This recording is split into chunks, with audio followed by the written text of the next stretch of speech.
And now it's time to play everybody's favorite game. Good news. Good news.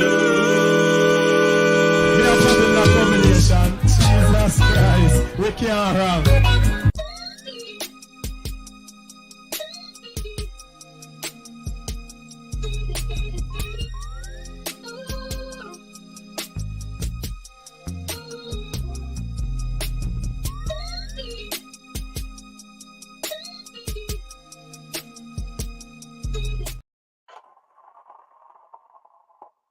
Yes, sir.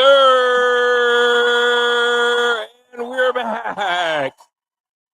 Here's the situation. Welcome. Welcome one. Welcome all. Good news. Travel fast. Times kill you with truth. 5 minutes to go. Nuggets up 91-88 on the LA Clippers. The visiting LA Clippers. The Kawhi Leonard-less LA Clippers. The Paul George-less. They lost him a while ago. LA Clippers. The former team of Russell Westbrook LA Clippers. The James Harden-led LA Clippers. That shouldn't be enough. This game shouldn't be this close. But we don't care about all that. All we care about is getting the win down the stretch. So, roughly, depending upon where you're at, I upgraded my style. I went out and got NBA League Pass. And I got a bone to pick, Mr. Adam Silver, with your League Pass, brother. And it's lag time. So we're somewhere between, depending upon who you are, where you are, what you're watching on. 4 minutes, 39 seconds, the count I got. 91-90 Nuggets. And Nikola Jokic is just on a tear. So we're going to watch the last 5 minutes of play, of course. Jamal. Just when you need him. He's been ineffective, I would say, at best over the course of this game. Okay, no, I won't say ineffective. Let's call it measured. Jamal Murray's been measured over the course of this game. 18 points, 3 of 5 from the three-point arc. Oh, Norman Powell. I'm telling you right now. Oh, Norman Powell dives inside, 94-92 Nuggets. Norman Powell, I was telling producer X, Norman Powell is just my nemesis. He's just a shot maker off the bench. Joker. Oh, my God. Nikola Jokic trying to do maybe a little too much, hitting MPJ, diving to the rim. Throws that ball behind him. Turnover Nuggets. 3 minutes, 48 seconds left on the clock. 94-92 Nuggets. Where do you rank this as in terms of importance of a win? Especially when you consider, if you've been watching like I've been watching, how the first 28 minutes or so of this game was going. A little less than that. I mean, it looked like a replay of the home opener. The Nuggets were lackadaisical, to say the least. But they pulled it together. And now, sit with a chance. Bird in hand is worth one in the bush. Is what a bird in the hand is worth one in the bush? Isn't that what the saying is? A chance to get right. Get on the winning side of things. Ball game knotted at 94. It's Zubats. Nice, AG. Look for him. Oh, my God, Jamal Murray. Here's the problem with Jamal. On that turnover right there, if you hit Jamal, the situation is Nuggets with a loose ball, Jamal Murray in transition after a great defensive play by Aaron Gordon. Aaron Gordon's trailing the play, catches up and passes Jamal. There's all the opportunity between the 5 feet outside of the three-point line and just when he dives into the key to get him the ball, but not Jamal. Jamal doesn't know timing.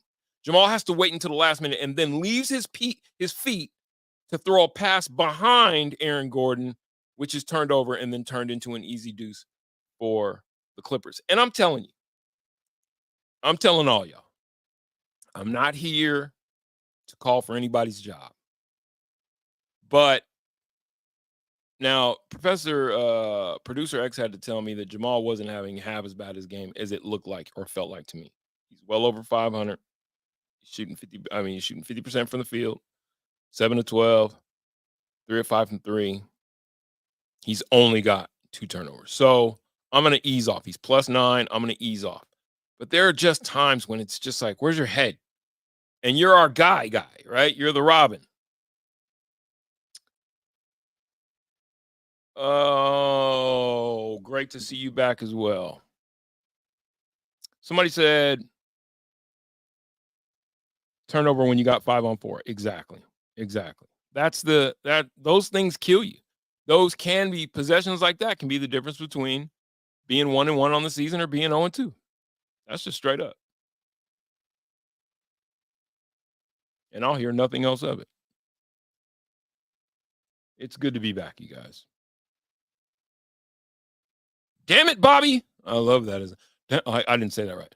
Damn it, Bobby. Damn it, Bobby. Damn it, Bobby says it. That's crazy. He was a key part of the comeback. Damn it, Bobby. And for that reason, it's like there's no reason to be overreactive, but it's the little things. It's the little things that mean a lot. And I just need this Nuggets team to be mindful so that I can bring my blood pressure back down to a nice, even, whatever the hell your blood pressure is supposed to be, to not go into cardiac arrest. It's not going to happen. That's how it feels. You know what felt like that last night? Is anybody watching the World Series? Did anybody care? Game 1 of the World Series. They play in the extra innings. I mean, it had everything that you could want. I'm telling you right now, playoff baseball, postseason baseball is still the best of the postseasons, period. Joker with a chance to deal.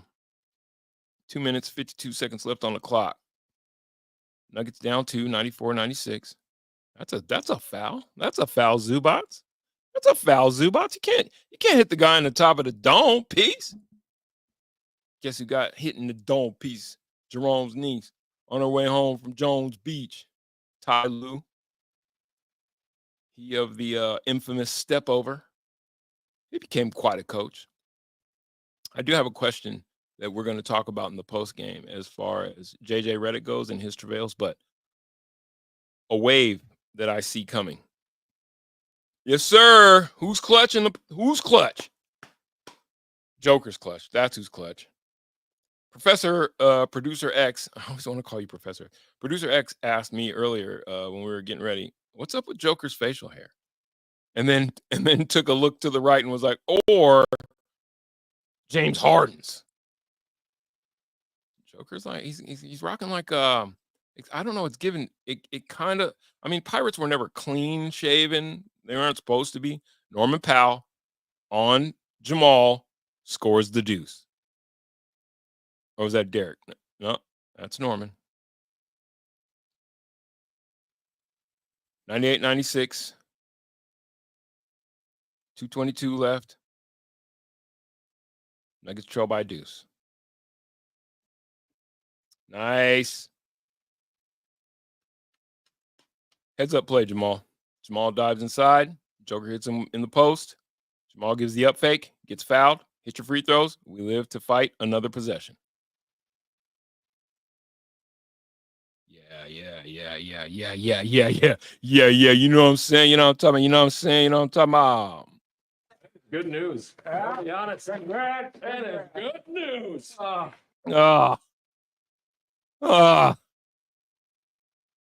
don't know about you guys, but I'm stressed. Mike Malone is stressed. I'm gonna give away all our sideline conversations. Producer X. Producer X also said, "How old is Mike Malone?" 53. Found he's 53, and he's like, "Damn, he looks older."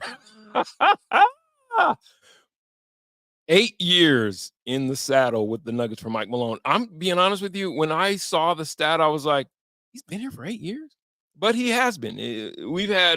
We've been through this with Mike, which had me wondering, because a lot of the talk after game 1 is that the Nuggets looked old.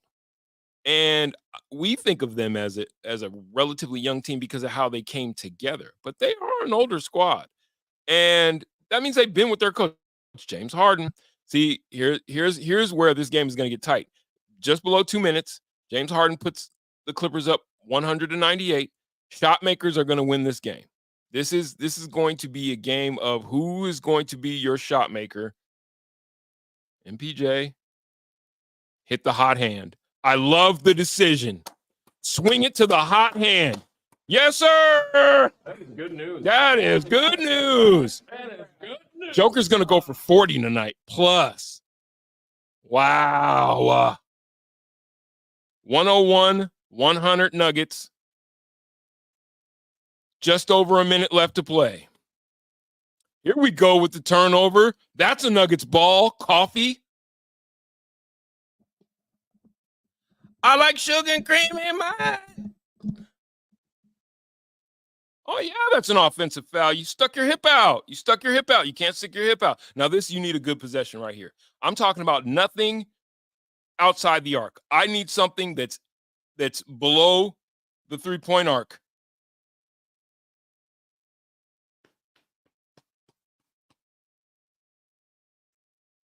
Championship teams, pros, closers understand that it's better to just salt the game away than to try to look good doing it, right? And so in these situations, this is possession basketball. You got one in hand. Jamal hit these 2 free throws. Let me shut up.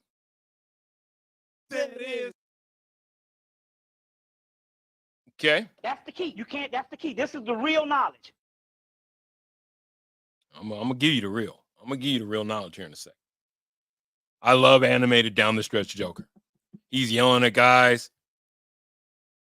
He's engaged. He's locked in. All right, now. Nuggets up 3, 103, 100. Minute 7 left on the clock. I'd turn it up. I'd turn my TV up, but my laptop up, but I don't want to get us dinged for copyright. So you hear it. There you go. Good on the defensive rotation. Wow. Norman Powell. What did I say? What did I tell you? I know what I told you because I was there when I told you that. Norman fucking Powell. That is good news. No, it's not. That's the key. You can't. No. Keep it real. The cake was already baked. Take it easy, dude. I'm trying. No violence. I'm not going to be violent. Norman Powell. Swing it over to him. What does Norman Powell do? What he's just always done since I've been watching this.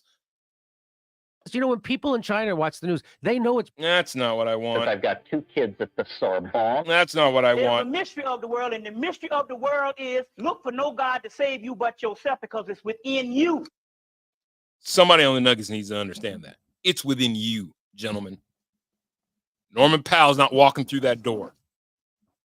He's already on the floor, but you understand what I'm saying. You know what I meant. Game knotted at 103. We're below a minute. 42 seconds left on the clock. Jamal, wheels, deals, drives, hangs. Misses at the rim. 33 seconds left in the game. Of course, you know what he's going to do. You know exactly what he's going to do. Who's he? Flop supreme? Flopper supreme? James Harden makes it so hard to watch because we all know it's coming. And he still manages to make it look come on. Challenge that. Challenge it. Challenge that. Challenge that. Damn all that. Challenge that. The over-accentuation down the stretch, challenge that.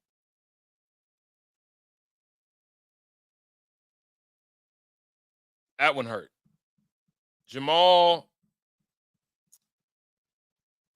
he's had a great game, so he's had a really good game. So, okay, you're locked in his arm. What they're going to do is the reason why you can't challenge this is because even though James Harden completely jakes the whole, it's the arm contact that's going to get you dinged, and you lose that challenge, and then it'll go all the way wrong.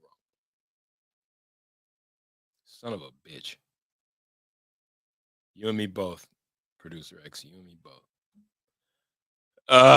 Westbrook is just laughing it up with his boy, just Just loving and laughing. Just a loving and a laughing. James Harden is it? No. Burger. Burger. Me too. Me too, Bobby. Burger. Damn it, Bob. Damn it, Bobby, we both hate him. Damn it, Bobby. Damn it, Bobby, we both hate James Harden. God, my Hank Hill is amazing. Damn it. Now, damn it, Bobby. The 303 City. I'm going to give you a round of applause because I love being back.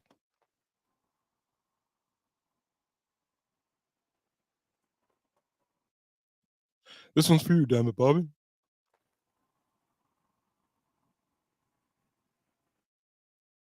So here's the situation, you guys.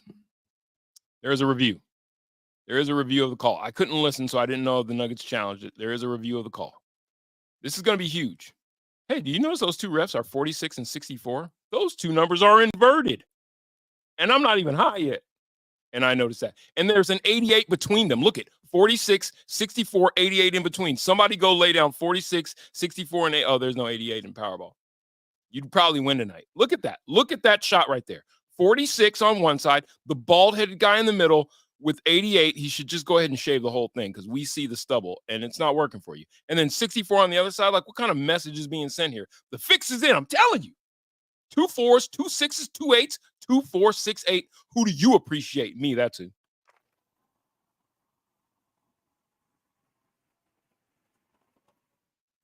Who I trust?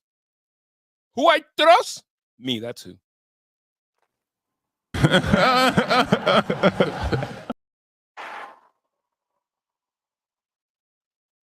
Thanks, Kawhi. All right, what do you do in this situation? Of course, if they, I think they're going to overturn it. I think they're going to overturn it, you guys. God, my shorts are tight. I'm telling you, I got this shit tonight, so y'all gotta stick around and hear this shit, because it's some badass shit. We're going to get into it.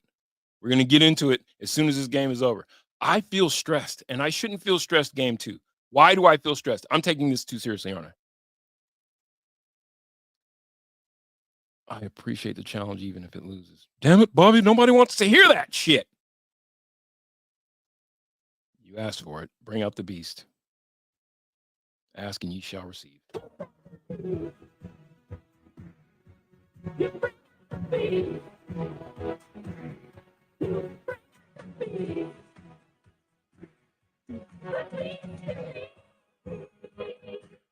I'm back, bitches. You should be careful what you ask for. Cash flow, everyone around me. Paying for the money, Dr. Jekyll, Mr. Bagful. Soon as the check cash go. Damn it, they lost it. I don't want to hear that now. Now I'm mad. Now I'm mad. Now I'm upset. Now I'm angry. Look at how he, come on, man. Just watch James Harden's act. It's such horseshit that is allowed. It's such horseshit. All right. Here's the situation. You're going to be down 2 because he's going to hit these. James Harden's clutch in that regard. He's not clutch when it comes to being in the playoffs. In the regular season, though, he kills it. 9 of 10. He's 9 of 10 from the line. So maybe he'll miss one. Miss it! Fuck. Here we go. Here we go, gentlemen. This is what you do it for. This is why you do it. Now, understand situation. That's not a foul? Okay. As long as we're going to play it fair, 46, 88, 64. Look at the size of 88's dome. Everything above his eyebrows. Well, I'm not one to speak, but in this instance, I will be. Everything above his eyebrows, it seems like it's just extending. He's like a Lex Luthor. Hey, sure thing, Mr. Luthor. Joker's got 40 tonight. You got to hit your free throws. Oh, that hurt. That hurt. That hurt. That hurt. He's played just almost near perfect basketball. And, you know, you got to hit your free throws. Nuggets down 1, 19-7. Do you foul? What do you do? Well, you got to foul, right? You got to foul. You just don't foul with somebody shooting a three. You got to foul, though. And I say you foul early. There you go. There it is. Come on. The hell's a holdup? Timeout, Clippers. What you drinking? Water. It's just water. They don't pay me either, so I'm gonna assume just water. It ain't even spiked or nothing either. No Diddy. Water, no Diddy. No Diddy. Can't help but be stressed. It's our team. I agree, Tim. Timothy. I'm just high off life. I could fall out the sky like twice. 41 for Joker, 14 to 25 from the field. You could tell that there was a point in time. I know you guys have been watching like I have. When they were sucking in the first half, and then they went on that. They hit 3 threes in a row after Norman Powell extended the lead to 42 to 24. They hit 3 threes in a row. One of those was hit by Joker. I can't remember. I think it went AG. No, it went Jamal, AG, Joker.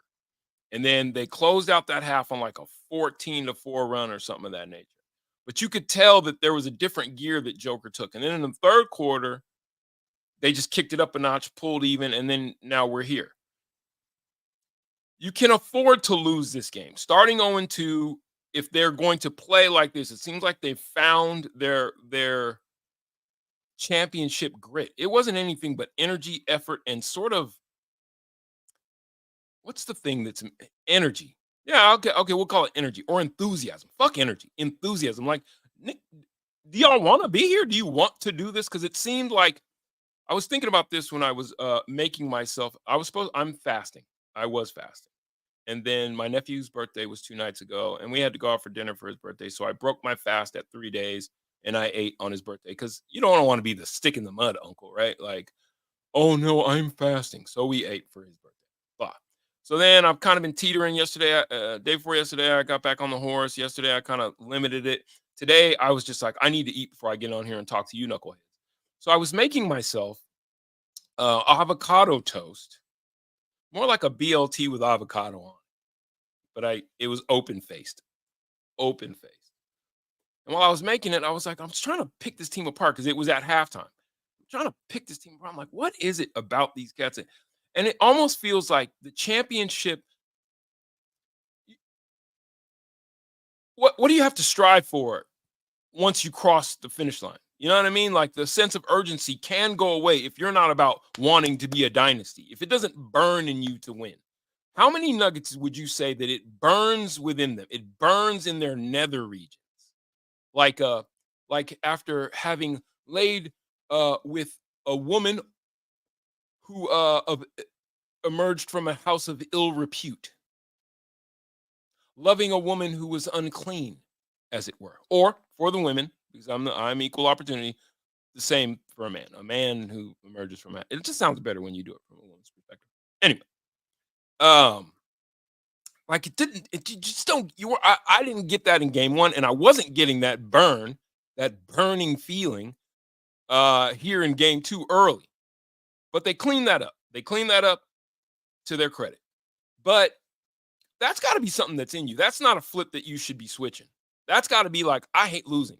It's got to be that. It's got to be that. Does MPJ give you that I hate losing feel?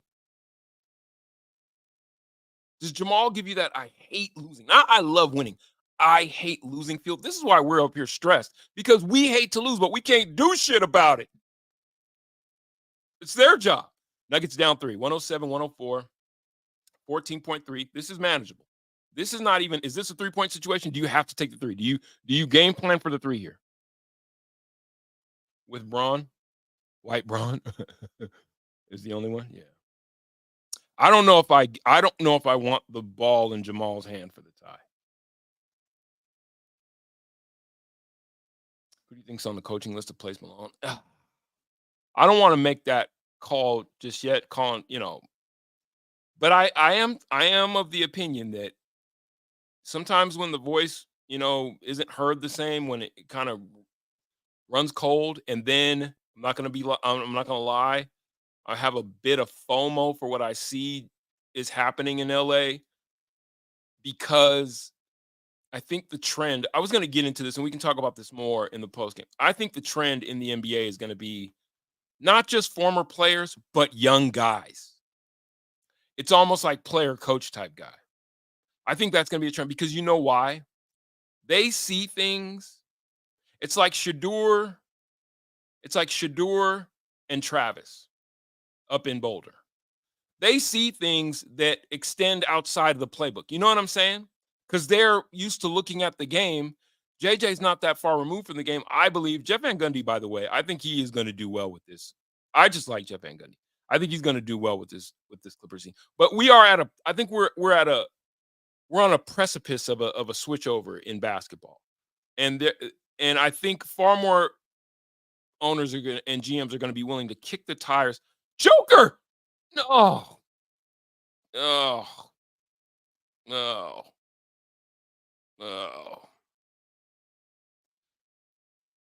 Looks like, barring a miracle with 4.7 seconds left on the clock, Nuggets down 3, they have just snatched defeat out of the jaws of victory.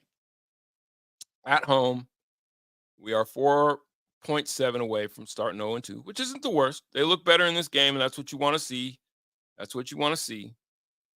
They have earned the right. They are champions still. Once a champ, always a champ. That one hurt. That one's disappointing.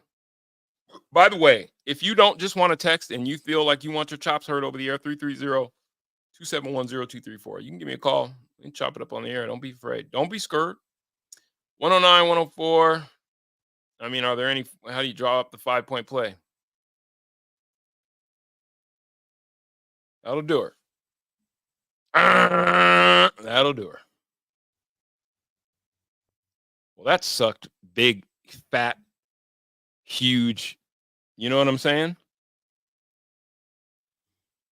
I need something that matches my mood. This one right here.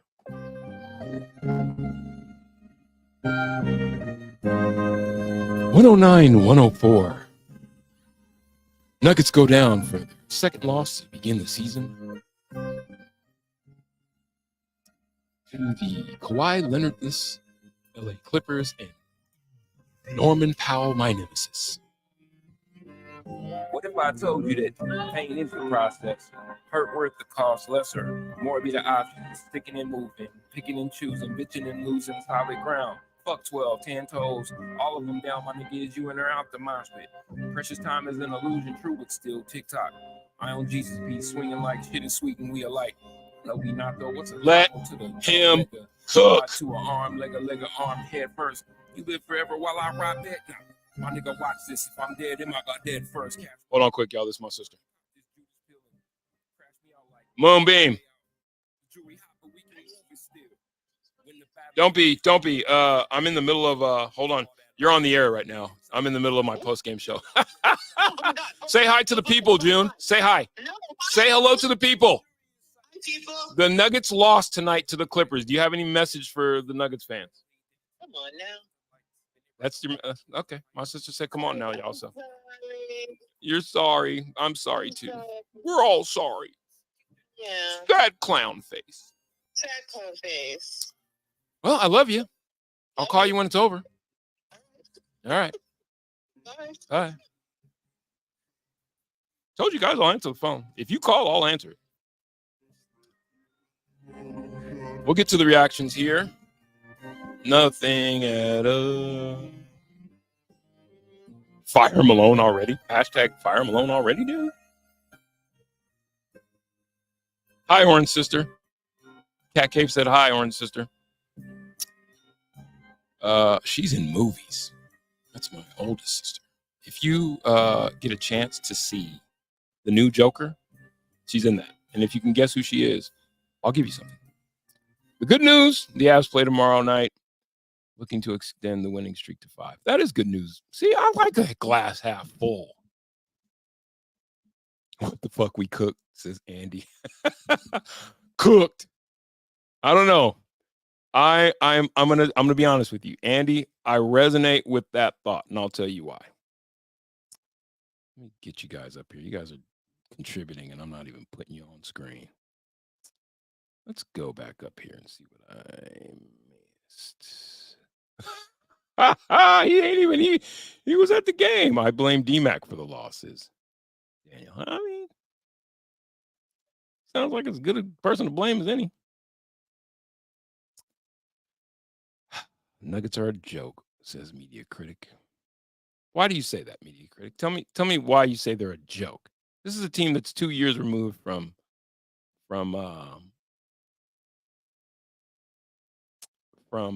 winning a championship. Well, a joke already? A joke? They've got a generational talent in Nikola Jokic. I mean, multiple-time MVP. A joke? I think that's a little extreme. You're quite negative, Media Critic. But I'm going to give you a chance. I'm going to love that right out of you, Media Critic. I'm going to love it right out of you. Are the Nuggets still tired from getting bounced in the second round last season? I'm going to love it right out of you, Media Critic. You just need a hug. That's what you need. Your problem, Media Critic, is you didn't get enough hugs. After watching Boston the other night, I can see it's going to be a tough slog this year. The West is for real, and the finals are going to be lit. Lots of games to go. No reason to panic. Go Nugs. Timmy. I like your glass half full mentality. Nuggets go down 109-104 at the crib to start the season 0-2. There is no reason to panic. That is, I think that there is science in that. For the most part, after starting with a 19-point first quarter, which was like, okay, this is what we're doing. So y'all are for real about this. When you were watching that game, after that first quarter, I was like, oh, y'all are for real about sucking. Y'all ain't even playing. Y'all for real about sucking. And they carried that all the way in and through the second quarter, all the way to about 5 minutes left in the second quarter. And then bang, bang, bang, 3 threes in a row. And they're like cooking. And then they finished on, I think it was like a 14-4 run.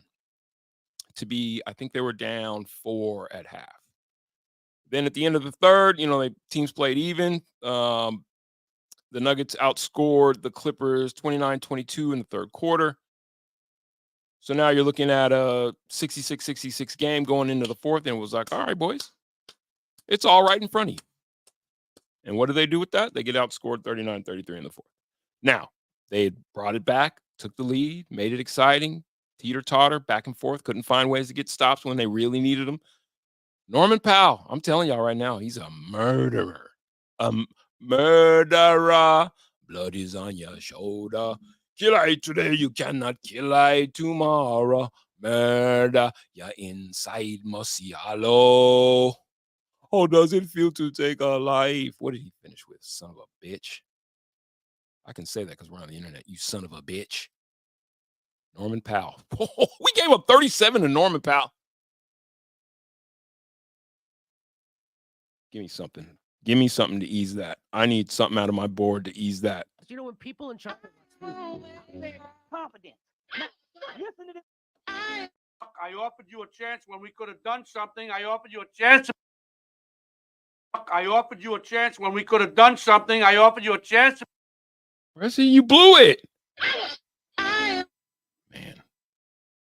Even my soundboard is failing me. I don't know what's going on between the Cat Cave and Mill, but you guys need to figure that out. Whatever's going on between y'all. The Cat Cave, are you just being a disruptor? Norm might be him. Ain't no might be tonight. I mean, you dropped 37 as if like Kawhi who? 14 of 21 from the field, efficient. 7 of 11 from 3. Hello. Let's talk about the Nuggets 3-point percentage so far. Well, tonight they were 40% from 3. That's not a bad percentage, to be honest with you. Clippers shot 36% from 3. They just hit the ones that mattered, I guess. Not a lot of guys taking them that shouldn't have taken them. Joker took 12 threes tonight. What does that tell you about his knowing that we needed a spark? We need to approach this. Here's the problem. Here's the issue. Here's the problem. Michael Porter Jr., who I'm told has the sweetest jump shot this side of Jesus,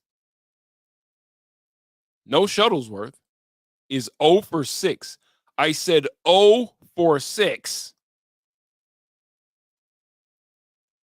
from 3. Oh, I'm being told by producer X. I'm being given background on Cat Cave and Mel.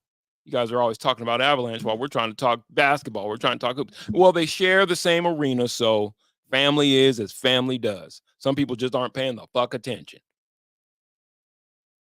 Oren, we're talking about the Avs game. Thanks, Mel. I was just put on game about that. We are Avs and Nuggets fans. You know what? I am as well. The Cat Cave, and I meant no harm. Apologies. I come in peace. I come in peace. And the Nuggets go in pieces. Where are you guys at with this? You're 0-2 to start the season. I'm not talking about trading anyone yet.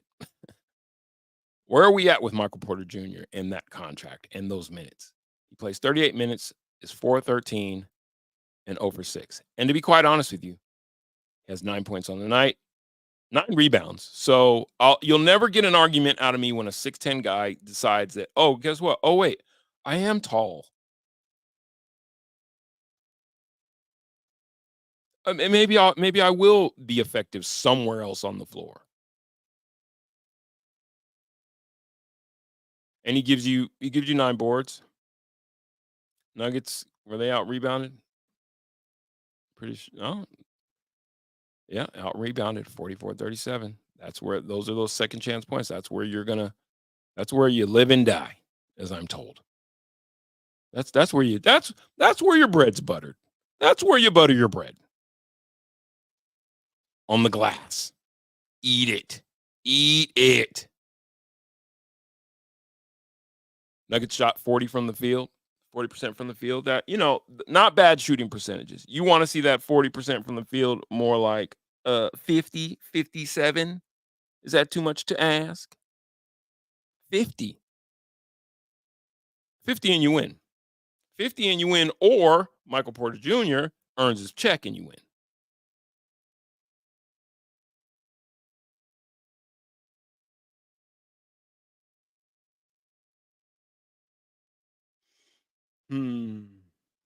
What are we talking about here, Huey? Malone has known about what for a while? You got to be more specific.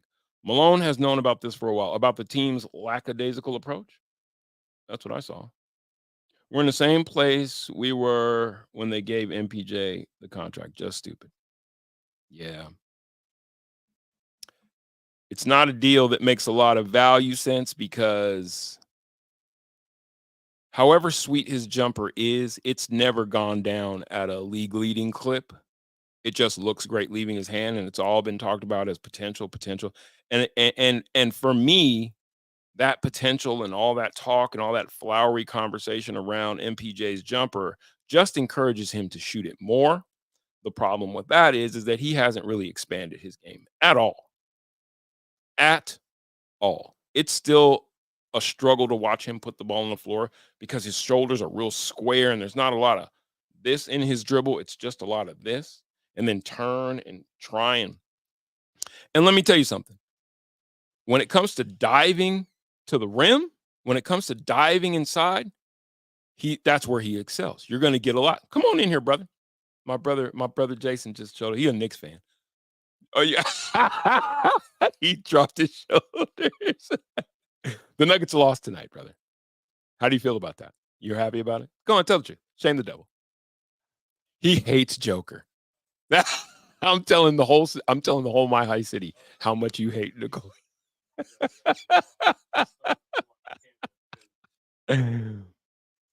Watching MPJ is frustrating because I'm not sure if the level up is even there. You know what I'm saying? It's like, take Klay Thompson, take the defense off of him.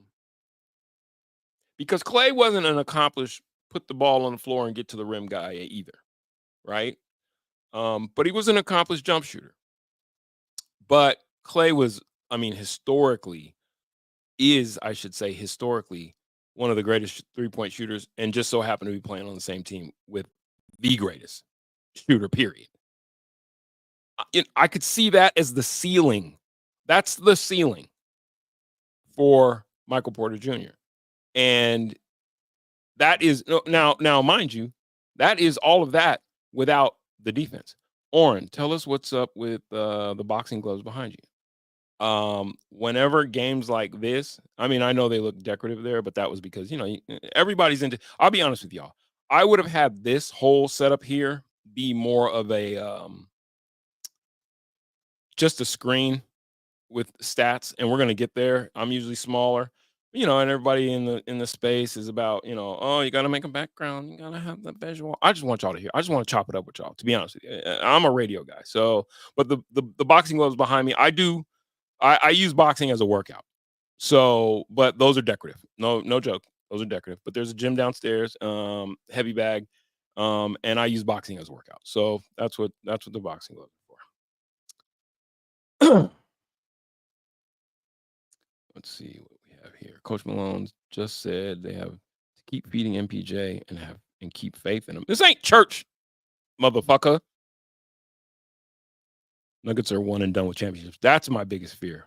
I'm going to be honest with you, minimalist monk. And I'm going to tell you why I feel like that. Because I was thinking about this while I was also making my avocado and bacon toast deliciousness. Think about Giannis Antetokounmpo. And I think all observers would say, even though they brought Dame to town, I don't see another one coming out of Milwaukee. I could see another championship for Giannis, but he's not going to get it in Milwaukee. He would have to be added to a championship mix, a la Golden State.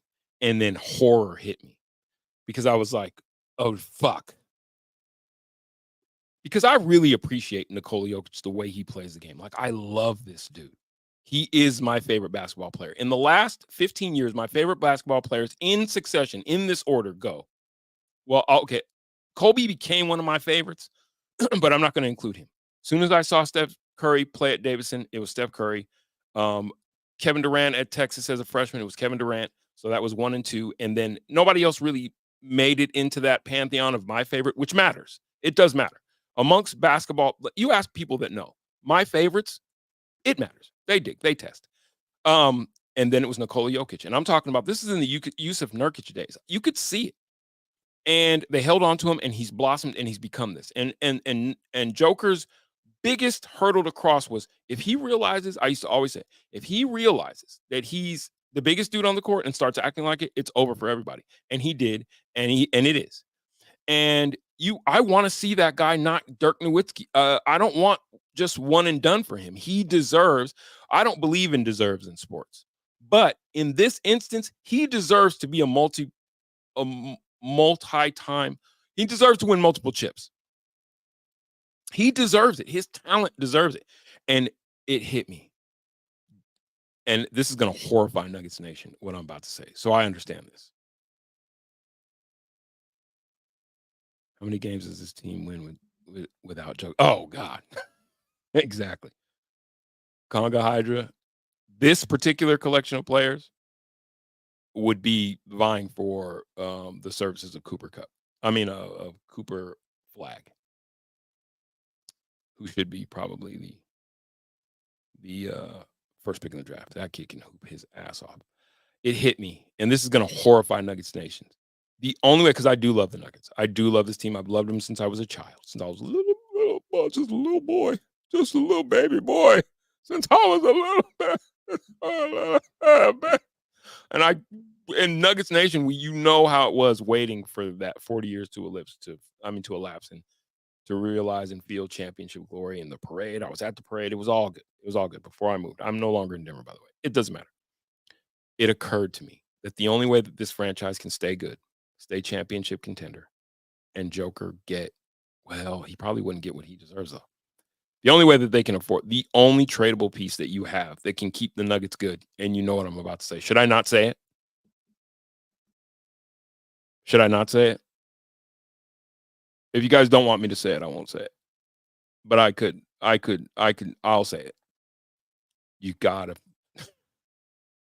If the Nuggets are going to remain good, the only piece that they have, I feel like, that is tradable, that would bring back the most value, that most GMs are going to look at, because you gotta understand, we're in a new situation here in the NBA, and it's about how you draft, how you develop talent.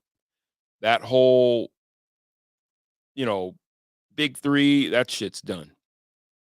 And that's going to make it harder because teams are going to value their young guys. And you see what Houston just did with Jalen. It's about seeing your guy, value your guy, lock him up early. He's the first player in NBA history to get a rookie extension, 3 years, $136 million, some crazy shit like that. And so, dare I say that the only way that the Nuggets could get value in a trade is to trade Joker. Now, is that going to happen? No, they'll probably doom him to sit here in the city because we love him. And then a guy who, because, okay, let me post-game clips incoming. Okay, dope. Getting into game shape. Okay, you got it? Go to it if we got it. Here's Coach Malone talking about getting into game shape. I think these are all things that we can, clean up, and hopefully we can start off in Toronto doing that. We're trying to implement 2 new players and veterans, Russell Westbrook and Dario Saric. We're asking, Peyton Watson missed the entire preseason, not just 5 games, but he missed the entire preseason, practice block, everything. And obviously, we got to get Peyton going. He can't have a game with 0 rebounds. Make or miss shots. You can still guard, you can still rebound. So just getting Peyton acclimated, up to speed, getting in game shape, which will come. But yeah, this is not the start that we wanted, but it's our reality. So embrace it, and let's try to go on the road and find that rhythm and kind of get this shitty taste out of our mouth. You talk about playing harder. Yeah, no one likes shit in their mouth. You know what I mean? And occasionally it happens. Let's say you're wrestling with your dog in the front yard, and he's a bigger dog. I have a bigger dog. And he runs through your legs, and you know what I mean? You've tried your best to clean the yard up. You know what I mean? You've tried your best. You've done all that you could do to clean. It doesn't even have to go that far. You ever had your dog act, I don't let my dog lick me in the mouth on purpose, but you ever had your dog lick you in the mouth? They lick their asshole, right? So you got shit in your mouth. So anyway, I don't think that it should ever get to the point where they trade Joker, but that just made me feel like unless Calvin Booth shows the ability to trade, because you just heard Mike Malone talking about Peyton Watson, and he addressed Peyton Watson before the game, and he talked about sitting Peyton down and being like, you shooting 6 threes, that's not what we brought you here for. Basically, you need to be getting your fish and bread, diving to the rim, attacking the basket, even if you're wide open for 3. That doesn't mean you have to take that shot. Put the ball on the floor and go yam on somebody. Make your presence felt. If they're gonna quote unquote disrespect, jump from outside the key, get fouled, because what you end up doing is you're at least gonna generate. If James Harden can go to the line, you know what I mean? You're at least gonna generate a foul if you are serious about getting to the cup. And he just addressed Peyton there, and I like PWAT. I'll leave it at like. From the championship year, he got like a boost in profile that the game never garnered. And I'm talking about his game. His game never garnered the profile boost that he got because he was on a championship squad, and he came in, he blocked some shots, he's an energy guy. But now you need him to develop into a guy. Peyton Watson has to find a game. What would you say you do here? The energy guy part is good, but the offensive game is just kind of nondescript. And when I say kind of nondescript, I mean, I don't know what the hell you do well. And you got to find it. Missing preseason, this is me, personally. You either can hoop or you can't. It's either there, it's either in you or it's on you. You either a dog or you're a cat. I don't really know what that last analogy. I'm working on it. Having said that, you understand what I'm saying. The Russell Westbrook years are not going well in the beginning, as he was 0 for 8 from the field, 0 for 3 from 3. 2 of 2 from the line. minus 12. He had 3 guys. Dario Saric, Russell Westbrook, Julian Strawther, who in the last game was the only guy that was a plus in the plus minus, all minus 12 when they were on the floor. Let's deal with the first two because they're older, and I really do like Julian Straub. Dario Saric is Dario Saric. Point done. Russell Westbrook. I had hoped for better. And I'm not saying that the book is out. I'm not, it's way too early to cast, permanent stones. How does that work as an analogy? Casting a permanent stone. That would be a stone like the one that hit Goliath that lodges. You know what I mean? Stays in there. It's way too early to cast permanent on this season and say, oh, it's over. I do understand that. As quick as they lost to open the season, they win 8 in a row or 5 in a row. They're 3-2. We're all flying high. The bubbly's flying. We're all feeling good about ourselves. So, and in that time, I'm quite sure Russ will have figured something out in order to help this team, because for this team to win games, they're going to have to get more production out of Russell Westbrook. If Russell Westbrook hits 2 of the 8 field goals that he missed, and Michael Porter Jr. goes to the line once and goes 1 for 1, we're watching overtime, or we would have been watching overtime. It probably would have been over. If Michael Porter goes to the line and he hits 2 of those free throws, it's tie again. And if Michael Porter went to the line and hit 2 of those free throws and hit a 3, the Nuggets win by 3 points. So you're a shave off of guys who really are giving you goose eggs that you can't afford to get goose eggs from. You can't. The bench. The bench. Who said the bench? This is it. That's what I'm talking about, Huey. The bench. A whopping 11 points off of said the bench. And again, no contribution from Zeke Naji, no contribution from Hunter Tyson, no contribution from Kanchar, no contribution from DeAndre Jordan, no contribution from Holmes. Oh, Holmes is hurt. Holmes. Jade Pickett. Please. Just get him out. And this is where I look at Mike Malone or the front office. I had pointed this out to you guys last time. I'm gonna hopefully producer X, this doesn't completely shit us on the bed. I had brought up something while we're talking about the bench. How early is too early to say I've seen enough from what this bench has to offer, and I just need somebody who when I call on them, I can count on you to go in there and score. When I call on you, when I call you, I just need you to go in and score. And I had already scouring the waiver wires, scouring the waiver wires in search of said talent. Jay Crowder's out there. He ain't got no job. Now, Jay Crowder comes with a bit of a, that didn't go too well in his last outing. What was it, Milwaukee? They thought it was going to be, and then I heard that he's got maybe attitude problems, so that's why you're sitting at the crib. Guys like Reggie Bullock, no. Nasir Little, no. I'm looking for guys with firepower. We don't really need any more shooting guards. You want a guy with size. Oh, I know a guy with size. This guy. 6'4", rangy defender, Lonnie Walker. They got Lonnie Walker the 4th, but is he a junior? How come it feels like I always heard when they would say his name, he was a junior? Can you guys see this? Oh, yeah, you can see it. Because what I'm looking at really with Lonnie Walker is this number right here.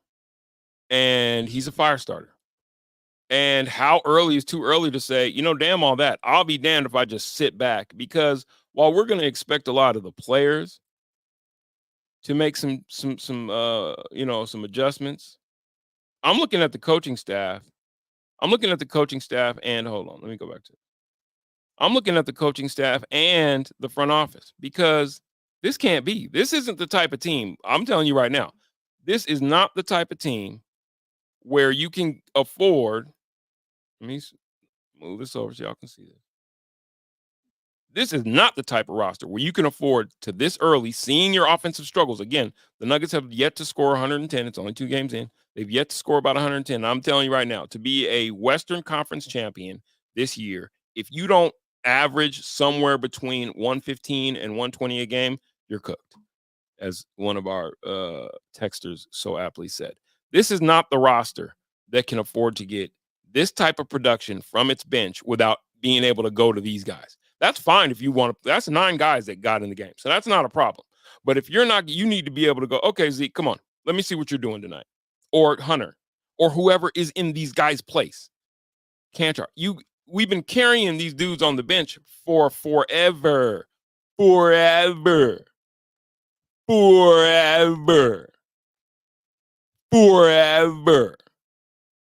Now, Deron Holmes doesn't count in there. So I'm not talking to you, Deron. Not you, Deron. Other guys. You're fine. DeAndre Jordan, great hype man. There was a point in time, I don't know if you guys saw it during the game. The Nuggets were on that run in the second quarter. They called a timeout, and everybody was all hype. I can't remember what had just happened. It might have been a defensive stop. It might have been a bucket. But I saw DeAndre Jordan, and he's like, wake up. He's like, come on, that's right, wake up. And that's great. I love it. I don't know if this team needs that. When you're getting these type of contributions from your bench, 11 points, your coach needs to be able to turn and go, okay, you don't got it going tonight, P-Watt? That's cool, because Zeke's going to come in and give us some valuable minutes. And if Coach Malone isn't doing that, isn't willing to do that, doesn't want to do that, then we got to start looking at Coach Malone. And the reason I say that is because this isn't a new issue. This isn't a new issue. This was the issue that tuckered the Nuggets starting lineup out last year, which is that he just leans on them for 82 games and then expects them to be there to be leaned upon in the playoffs for a deep playoff run. And guys are just, there's only I do agree with this. There's only so much you can expect from your starting lineup when it comes to, I know that's the deal. The deal is you play a full season of basketball, 82 games. And then if you want to be crowned champion, you got to win 1, 4, 8, 12, 16 more games. However long it takes you to do that, you got to do, and that's the deal. Okay. But still, when a team's done that 2 years in a row, at a certain point in time, this can't be. This cannot be. This cannot be. You brought Dario Saric to town, and Dario Saric, I'm telling you right now, I watched him play last year because I am a bit of a Golden State fan because I told you I'm my favorite players. I won't apologize to none of you motherfuckers about it. Dario Saric is what Dario Saric is. That's the list. 11 minutes, a couple rebounds, couple fouls, no points. If you took the no points and made it 7 points, it wouldn't matter. If you took the no points and made it 14 points, it's like, oh shit, look what we got out of Dario. If you took the no points and made it no points again, it would. Dario Saric is what Dario Saric is. I wouldn't look for there to be an explosion. Explosion! Straight from the land of the lost. I'm gonna hit you with the funk boss that makes you run your crack style back to the crack file, brother. And strike a pose like my mom's kicked me out because I did what? Whose lyrics are those? Y'all don't even know. Red Man. Ready to rock rough rhymes. Time for some action. Yes, time for anyway. P-Watt needs to develop. Being hurt doesn't help that. Not my problem. You play gym for a living, not me. You the one play gym for a living. You chose to play gym for a living, so my job is to talk about how you play gym for a living. Fuck and figure it out. Russell Westbrook coming in. I think we all know he's on the back nine. No one was expecting a return to his Oklahoma City days. What you're hoping that you can get out of Russ is energy, fire, veteran leadership, a desire to win a championship because you're with a championship squad, and great shot selection. And he definitely had better shot selection tonight than he had in previous nights because I think in the night, but well, not previous night, but the first game, I think he was like 0-6 or something like that from 3. And it's like, no, Russ, here, come here, come, Russie. We didn't bring you here to shoot 3-pointers. That's not what you do, brother. That's not your job, brother. Oh, we got the Mac man. Hold on 1 second, Mac. Let me get right. Hold on 1 second. Let me get right so I can see your beautiful face and you can see mine. All right. Talk to me, Mac. D-Mac joins us. Can you hear us? Producer X, do we have Mac? Can he hear me? Can you hear us? Come on. He's just staring at me. You're scaring me. Just staring at me. Just looking at me. He left. You might have to get out of the can. We'll get Mac in here as soon as he's ready, as soon as those things get fixed. So anyway, Russell Westbrook Julian Strother is a guy who I do see upside for. He's 3 of 5, 2 of 2 from 3. He had an efficient night, to be honest with you. The minus 12 is concerning. He had 5 personal fouls, a couple 2-3 assists. Let's see.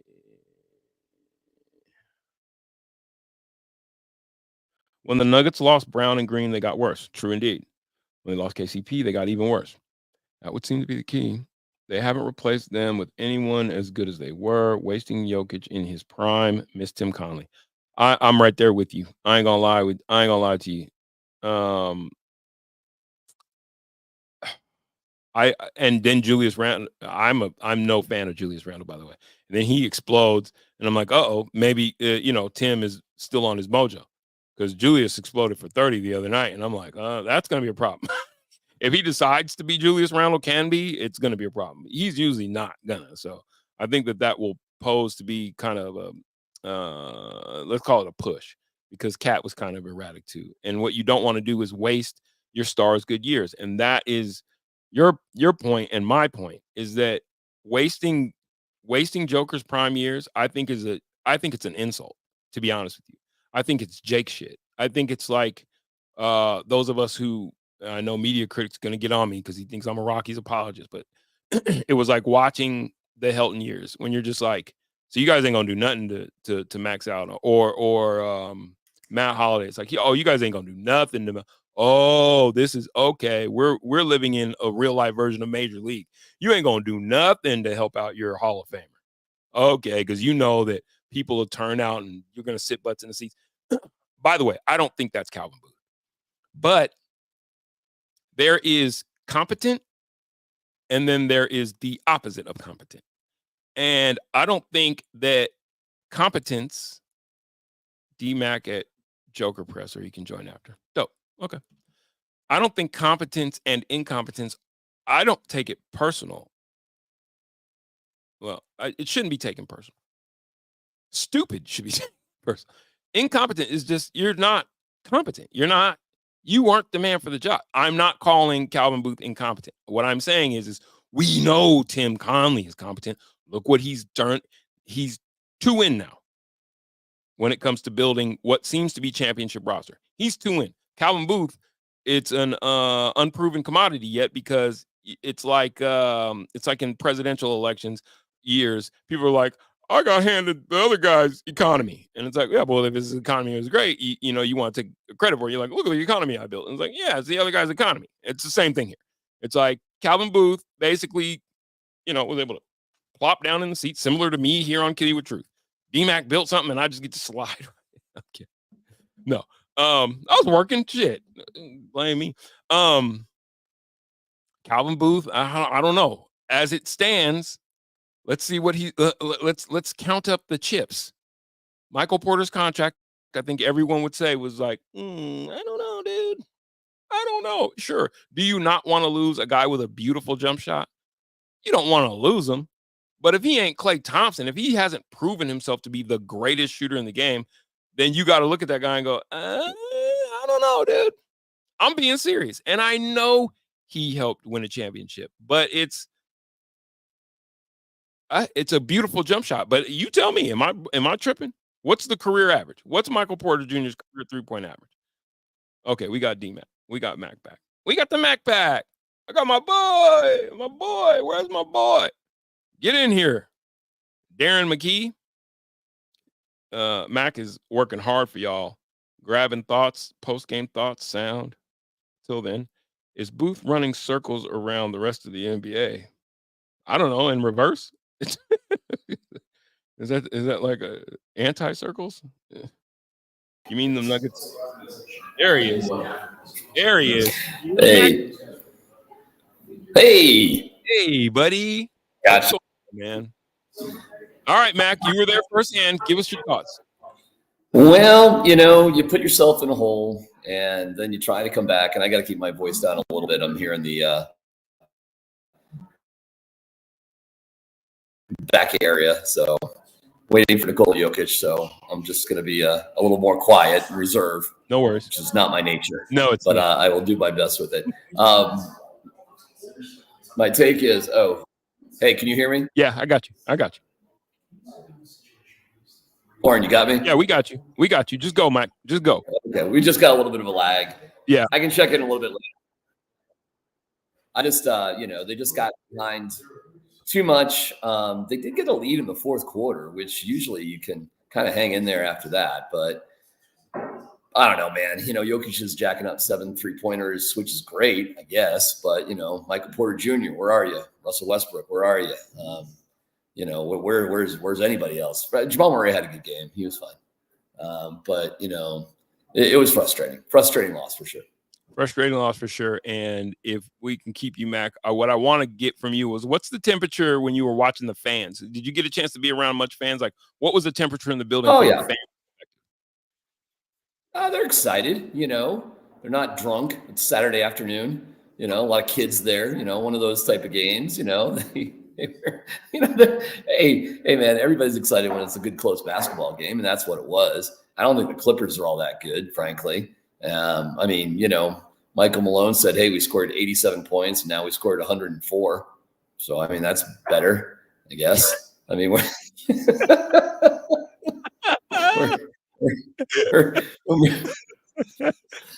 just Mac, a little bit as we go.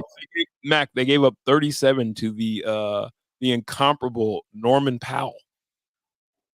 Michael Malone said Norman Powell kicked our ass. He did. That's what he said about Norman Powell. So it's not terrible. All right. You gonna go? I'm gonna go. Yeah, I'm gonna go because it's just we'll figure this out. This is just odd where I'm doing this right now. So I want to check in because we're waiting for Jokic and he takes forever.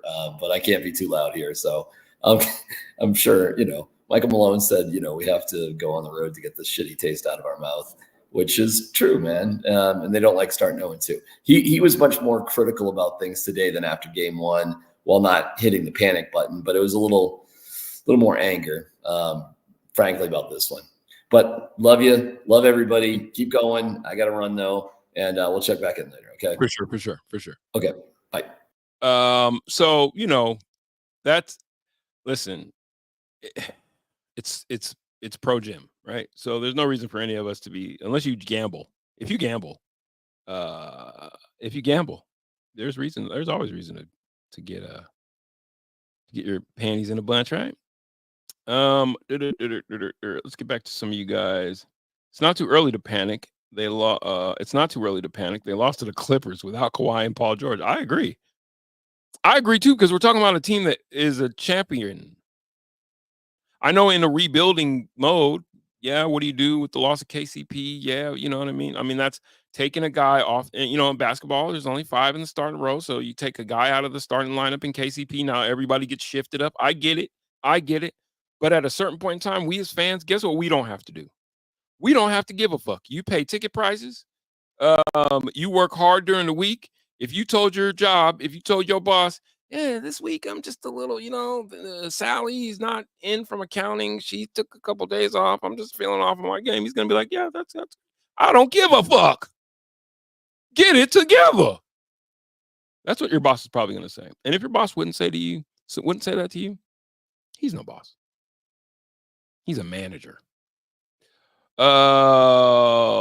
Wonder when this makes Joker want to retire. I'll tell you this. The reason I think that's intriguing, Hydra, is because while I do believe Joker has the burn, he has some measure of the burn. Maybe not from loving a woman that was unclean, but maybe he sat on one of those, horse thing, the buggy part that, and a woman who was unclean had sat in there prior. Shorter shorts, the burn. Different type of burn. Watch Seinfeld. There, you can get chlamydia from a tractor. So if you can get chlamydia from a tractor, you can get it from anywhere. No, but it was after the championship, and we all remember when he was like, I just can't wait. Is it go home time yet? Is it time to go home? I want to be with my family. You can tell he spends a lot of time with his family. That means that he's in Serbia. You know what I mean? That means he's not here in the offseason if he doesn't have to be. So, he's splitting time. He's a family man. I don't need this shit. You know what I mean? When does Joker say, I don't need this? I don't need it. I don't think he ever really opined for it. D-Mac, thank you for putting OREN. Oh, you're sweet. You're sweet. D-Mac, you've been thanked, and I thank you, Danny. I appreciate it. It's good to be back. I love you guys. I love doing this. This shit's fun. And the more I do it, the more I realize, like, certain things that you're just kind of like, oh, yeah, you know what I mean? This is what I do. I rap, I do art, and I talk shit. And I love doing it. I love doing it with people who love to talk shit back, to be honest with you. Michael Malone. We're talking about the bench before Mac chimed in. Michael Malone has to be careful, right, with this squad of guys, and that's the job of a coach. The job of a coach is to manage, personality. They're just delicate little flowers. $1 million, delicate little $1 million flowers. You can't say too much. Don't want her. I'm trying to hurt your feeling. Now you think you can give me a little more than 0 for 8 from 3? I don't want to hurt your feelings now, but you think you might be able to shoot a little better percentage from outside since we paid you all that money, Michael Porter Jr. You think you might? I don't want. Now I'm not trying to offend you. Now I don't want you to get hurt. I know you was a delicate. I'm kidding. You don't have to talk to MPJ like that. Trust me. Most of what I do is satire. I'm not taking shots at nobody. I know, everybody's got thin skin these days. I'm not taking shots. I'm just saying, at a certain point in time, I really don't give a fuck because you play pro gym. You signed up for it. The big bucks, the big buckets, and the big criticisms. And if you can take the big criticism, I don't gotta put out my little baby buckets. Don't nobody want to hurt nobody. Man, we're talking about basketball. It's only pro gym. We only talking about pro gym. You play professional gym for a living, and I ain't even mad at you. I wish to God that I had been 6'6". Oh God, it would have been glorious. 6'6", no jumper. I don't even need a jumper. I'd have been one of them activity. I'd have been a Peyton Watson type guy. I could just see it now. Just the money just rolling in, just the dollars just rolling in, just rolling in. I'm just sleeping. I'm sleeping in a bed of money. I buy like a old school water bed shell. Just fill it with money and dive into it like Scrooge McDuck. So I ain't mad at nobody. I have no problem with nobody. It's not personal. It's just business. And in the business of basketball, Michael Porter Jr. got a contract. You want to see it? And see, now, here's the difference, too. We're in Denver.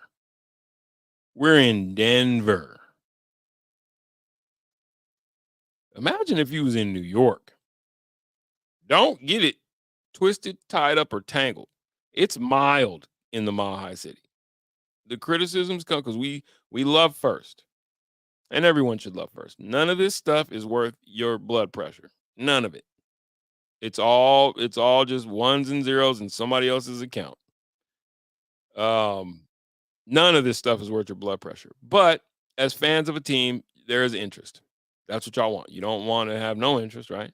So with interest comes expectation. It should, unless you're just a Jake-ass fan base. And I'm not talking about superhuman feats.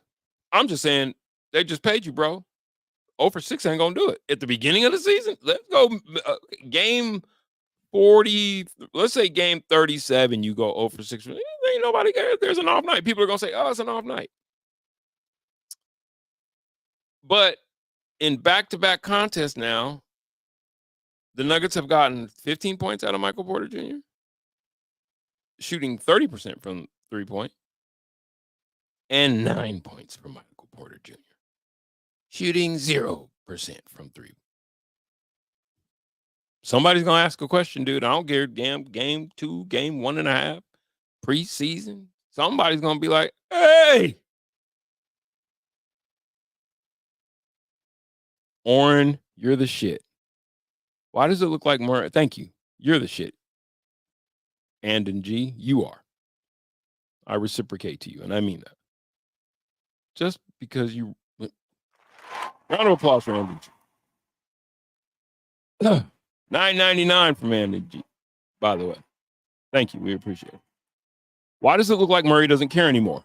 Great question. His body language looks like he wants to play on the Raptors. I love the dude, but his fire has been extinguished. That's a very interesting point. When I'm talking about the delicate flowers, he's kind of one of them. I saw some sound from, hopefully I can find this and not get us in trouble. I saw some sound for him. Somebody had asked him, because this was coming in off the preseason and they had played pretty shitty during the preseason. He played pretty crappy during the preseason. Thank you, Andy. He played pretty crappy during the preseason. And a reporter asked him, like, you know, how do you feel about fans grumbling? And he's like, oh, you know, they love you one minute, they hate you the next, they love you again. The look on his face was one of those things. And I've seen that just play itself into the regular season, even though he had a really good game tonight. If it's a demeanor thing, I know what you're talking about. And this is what I thought. And I think I kind of started talking about this while we were in the last 5 minutes of the game. This team has guys that walk around on it because they have rings, kind of like they don't have to have that extra gear. It's almost the too cool for school feel that I get. It's giving too cool for school. It's giving too cool to try hard and look like it's burning in you. Because what's to try for after you got the ring? You know what? No one can ever say to any of the guys who were on this squad that got the ring, you're not a champion. And they earned it. That wasn't a championship. That wasn't the Lakers bubble. That wasn't a bubble ring. That wasn't no strike shortened ring. They earned that championship. And they also play alongside, and I mean this when I say this, bar none. There are a lot of exciting players in basketball right now, a lot of generational talents. Bar none, they play alongside the best basketball player in the National Basketball Association, in the world. Joker is the best basketball. Give me a player that is more effective in every facet of the game at their position. Guard his position. And I know he had that big miss down the stretch. I know he missed free throw. You got to hit your free throws, man. It changes the complexion of everything. The nuts that were hanging down here, where I'm from, it's like, let your nuts hang. Well, you miss a free throw and it's that close, and them nuts is hanging, they're like, they're belt line level. Anyway, guard your position, because this is the one I'm going to get out of the way first, because the conversation between him and Joel Embiid will always usually come down to, Joel Embiid's a great defender. Is he getting 1,000 blocks a game? No. So then, huh? I always feel like that is the most, if you make first team defense, I mean, all NBA defense, yes. There's something to be said about that. But at the end of the day, it's going to be your offensive skill set that wins you a championship. It hasn't been since the Detroit Pistons. You can maybe say the San Antonio Spurs, and it was more their offensive style of play that was their defense, plodding, consistent, which what we could get here, it might not be flashy to look at all the time, but if they played within his skill set, anyway, defend his position, he's a willing defender, gets a lot of steals, gets his hands on a lot of balls, blocks an occasional shot here and there, is strong in the post, rebounding is the biggest, is your biggest defender, and he does a lot of that because nobody's shooting 100%. He's pulling a lot off the glass. He's a glass eater on both ends of the floor. He's going to out-hustle 99% of all the other centers in the league. Oh, I mean, I'm just leaving room out there for one guy who might beat him up and down the floor every once in a while. Deceptively conditioned well, deceptively fast. Shoot inside, shoot outside. Inside game, outside game, and then we always know that he is a court general, sees everything. He's like Peyton Manning. In all the areas, he is, and then give him his height. He is the best basketball player in the world. I won't hear it. I'm not going to hear the argument because I don't care about it. And that is me as a Steph fan. That's me as a KD fan. Those guys are both great generational talents, but they lack. We know Steph, great offensive talent, but he's a sieve defensively.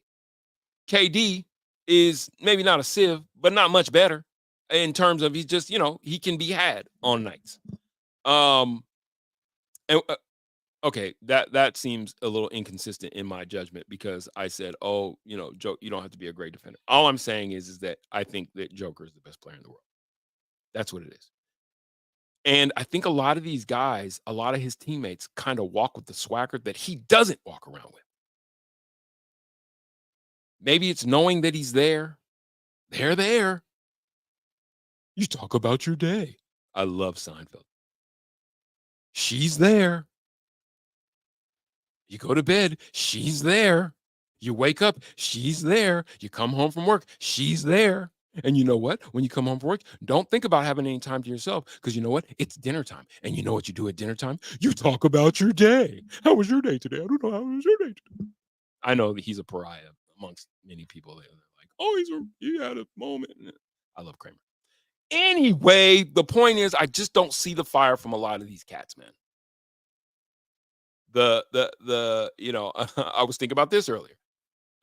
Some of them look like they are apt to be playing in the Mile High City. You know what I'm talking about when I'm talking about that? It's just a little too cool for school for me. Or are you high? Are you high?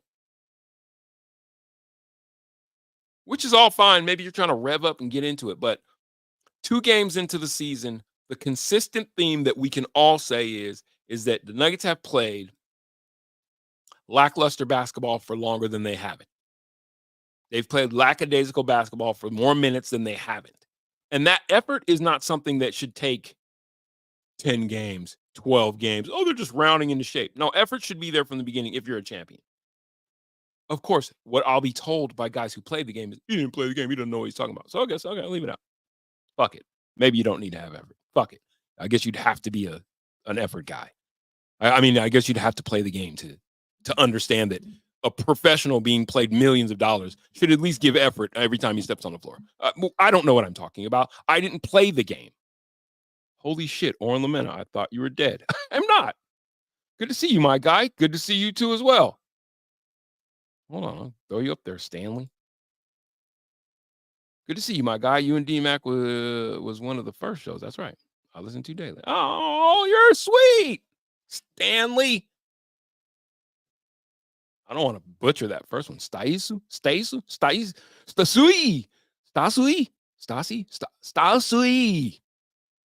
Stanley.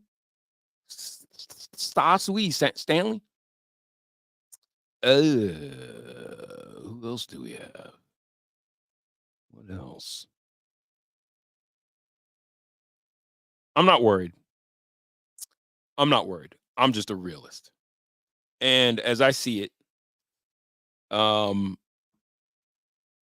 can guarantee you who is worried, because he knows what he's looking at. Watson isn't good.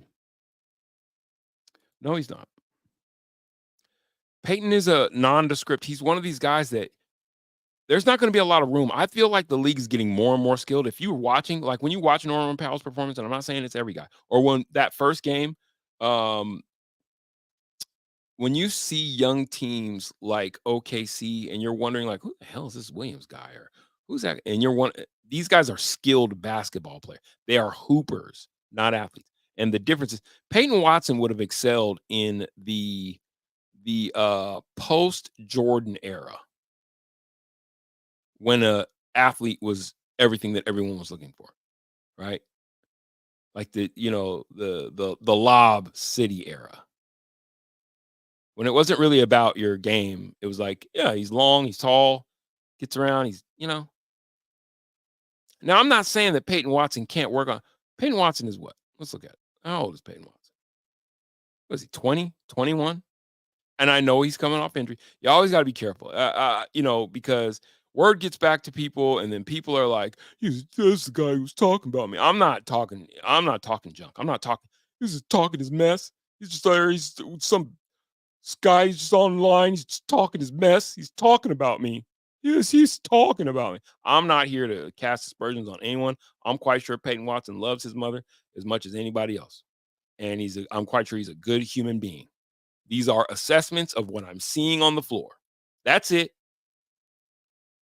I'm on the East Coast anyway, so shoot me. Good goddamn. Peyton Watson is 22 years old. 6'7", 22 years old. Okay, I'll ask the question. I'm asking the questions here, counselor. Does Peyton Watson strike you as a guy who spends the offseason working on his game? He's been with the Nuggets now. How many seasons? This is his 3rd season with the Nuggets. Does Peyton Watson's game look like a game that's being worked on in the offseason? He's got all the tools. He's 6'7". By all means, I figure you should be able to shoot the ball. You play basketball for a living, right? I mean, what else is there? There's your handles. Does he look like he goes through a Steph Curry type regimen during his offseason? Now, you can attribute it to age. You can attribute it to early success and then feeling like I've been to the mountaintop. And I looked over and I seen the promised land. And let me tell you, it's bitches everywhere during the summer. I'm out here getting all these bitches. That's what it strikes me as. It strikes me as a young man who's having fun being in the NBA. That's cool. That's great. That's awesome. Live it. Do your big one. Do your big one. Live your life. But if you get paid handsomely to play gym for a living, and when I say handsomely, if it was the league minimum to play gym for a living, the least you could do is develop some type of definitive offensive game. What would you say? I'm going to do it with claps. You do here. And I can see where Michael Malone, like you see when he was talking there in that sound, the first one we played, and he's measured and he's trying not to just completely, because if I feel like this, I guarantee you, Michael Malone, the way he hates playing young guys, I guarantee you he feels like this. He said it in his pregame sound. He was like, Peyton is a guy who I'm looking at, and I'm like, you 0 for 6 from 3? No. We don't need that from you. I don't give a damn how wide open you are. We need to see you putting the ball on the floor and going to the rim, because at least you're going to get fouled. He's in. And these are situational things. These are things that I know the bright lights, I'm not under them. So it's easy for me. I know it's easy for me to say, but damn it, this is the life you chose. Get out of the game. So if the bright lights and it's just, I get in there, I just forget. Okay. That is the sign, the difference between a starter and a bench guy, a pro and a non. So some guys, you get them under the lights and it's just like, boy, wait, what? What are we doing? It's like, I don't know. We're trying to play basketball. I don't know what the fuck you're doing.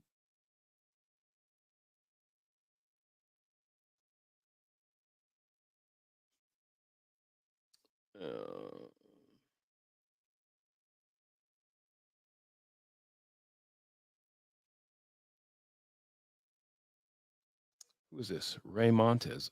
Why did everybody thought I was dead? OREN, I thought you were dead also. I remember watching you on some Fox Sports Net show. I'm not dead. Why does everybody think I died? Go, Nito, okay. Not dead. No, not dead. Very much not dead. Someone will go open. My spidey sense is like, oh, this is fucking bullshit. That's Yes, not the one. That's not the one. Yes. Yes. You and I both know what I'm I talking actually about. don't. What are you talking about? What I'm talking about. I'm not dead. I've just been in Nebraska. I'm kidding.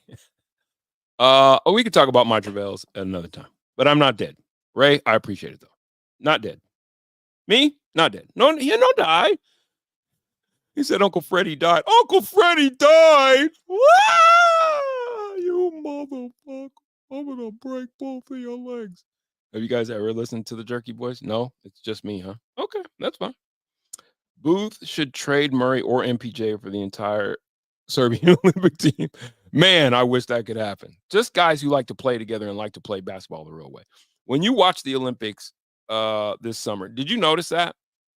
The difference between USA basketball and the world is catching up, is that the world plays a very, very together brand of basketball. And it's fun to watch guys move the ball. I love the athleticism of the NBA. I love the one-on-one skill sets and the dribble. Mike Malone had something about that in the pregame too. And I think that was directed at Jamal without saying so. He was like, we ain't got time to be watching guys basically dribble out the shot clock. And, because it's like, anytime you're ready to just play the game that we all love, the game that the game that I die for. Anytime you're done with your dribble exhibition that's going nowhere, it's like a Tyler Perry movie. 20 minutes in and I know what's happening here.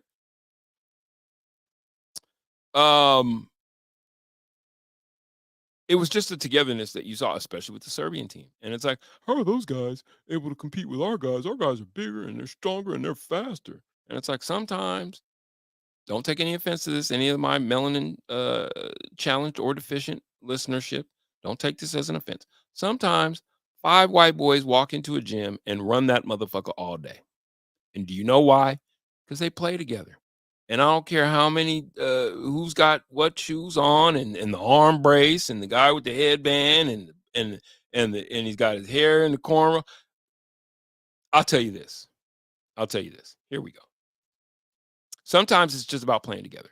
And I'm going to use the hair in the cornrow thing just as a segue. I've always judged a player's seriousness about the game and how fancily their hair is done. And I want you all to think back to what you saw on Michael Porter Jr.'s 0 for 6 ass head during that game. It's not, listen, personal appearance is not show fodder. It's not here. I'm not here to cast aspersions upon anyone for how they want to appear. But if you have, braids take a long time to do, especially when they're done well. And if you play pro gym for a living and you've got 6 hours, 7 hours, I know there's days off. I get it. To get your hair did, I know why you went over 6. Kobe wouldn't, and somebody said it here. Hold on. Haha. Well, if you needed to play the game to understand the game and understand what's entertaining, then pro sports would have no fans. Yeah. The line from the pros is weak sauce. It's very weak sauce. And somebody said it in here. Kobe, here it is. Kobe said it before he died. The thing that shocked him was the NBA players don't work on their games. You can tell. How the fuck you got all this time and all that money and all that time, and you can't hit a wide open jumper? Just seems like a guy who hasn't spent a lot of time working on his game. And it's got to frustrate Mike Malone to no end, because I can't be there with you in the offseason. It ain't Cub Scouts, nigga. Excuse me. Sorry. It ain't Cub Scouts. I apologize. I'm sorry. It's only one. See how cognizant I know I've worked on the thought process, because I know it's the one that I've hit. We will refrain from the bombs because not on these airways. Now, if you want to follow me, by the way, for all those listening, Good News Travel Fast. Look it up on YouTube. Look it up on Twitter. Follow me there. We do the same thing over there, and I do it over here. We're combining resources. So, the more bluer conversations can be had when I'm not on my partner's platform. I'm not going to sully his platform with my surly colloquialisms at times. Oh, and on Rumble. Good News Travel Fast. Not travels. No. Not travels. No S. Travel fast. Okay? Good talk. It's got to piss the pros off. It's got to piss a guy like Mike Malone off. It has to just see guys, and it's just like, oh, I know what you did with your off season. And it's like, would you wait until this, and I get it. It's so hard. It's so much. I get it. There's only so much time in the day. You can only, I got all these hoes. I got this weed. I got this manyan. Cancun. I'll be in San Tropez. I got all this manyan. Did I tell you how much manyan I'm fucking with? Have you seen my bank account? I know it's hard. I know it's hard. It's so hard to just focus on pro gym. It's hard. You know what I mean? There's only so much time in this crazy world. I'm just crumbling herb. There's only so much time in this crazy world. It's so hard. We expect too much. Sometimes it's not them, it's us. We expect too much of pro gym players. You know what I mean? You going to work. What the hell do you know about it? You only work 50 hours a week at your job for, not pro gym numbers.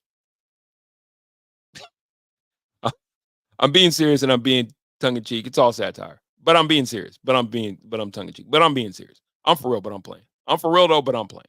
No, I'm for real though, but I'm playing. Yeah, it's only I'm for real, but I'm playing. It's not. Listen, it ain't determining any of our lives. I'm gonna wake up tomorrow. The sun is gonna be in the same place it was when I woke up today. Hopefully. And hopefully, come the 5th of November, we still live in a republic. That's not the point. We're not here to talk about that. The point is that it's easy to see the guys who have not worked on their game. It's easy to see. It's not hard. And if you tell me different, like, what do you know about it? You don't even play the game. You ain't been here. You don't know what I've gone through. You don't know me. I got all these, I got to manage all my hoes, right? I got to count this money in. I'm getting to the money. I'm having things. Life is sweet. You don't know what I'm working on. And I'm like, you're right. And then it's like 8:13 on the clock in the third quarter. Not even a tight situation. Joker drives, working hard, drives, kicks it out to you. Ain't nobody paying attention to your ass. You all by yourself out in the corner. And then I just start making assumptions from there. I just start making assumptions. From there, I just start making assumptions. That looks like a guy who hasn't worked on his game. That's what I say to myself. I say self, and myself is like, yeah. I'm like, I'm going to tell you something, and this is between you and me because I don't want to hurt nobody's feelings. You ain't got to worry about it, bro. I can keep a secret. I'm like, self, that motherfucker ain't been working on his game. What else we got? Joker keeps improving, yet his 2 max teammates, one is becoming Gilbert Arenas. That is a great comparison. A great comparison. And the other guy stayed the same. So sad. So sad. Yes, sir, Eddie. I agree. OREN, you're alive. Everybody thought I was dead. I thought I saw 48 hours about you. Glad you're okay. Best wishes. To you, Mr. Weisenberg, the premature reports of my demise. Wait, damn it. God damn it. Hold on. Act like you guys didn't hear me say that. We're going to go back again. Mr. Weisenberg. Is it Weisenberg or Weisenberg? I'm going to say Weisen. If it's Weisen, just remember I did not mean to offend. Mr. Weisenberg, the reports you heard of my demise were premature at best. I'm not dead. Just in Maryland. Jerky Boys. He punched my teeth. Yeah, exactly. And he punched me in my teeth. He punched my teeth. 553525. 5553525. He punched me. He punched my teeth. Good one, Andon. Round of applause for Andon and the Jerky Boys reference. Punch my teeth. 5553525. Punch me. Punch my teeth.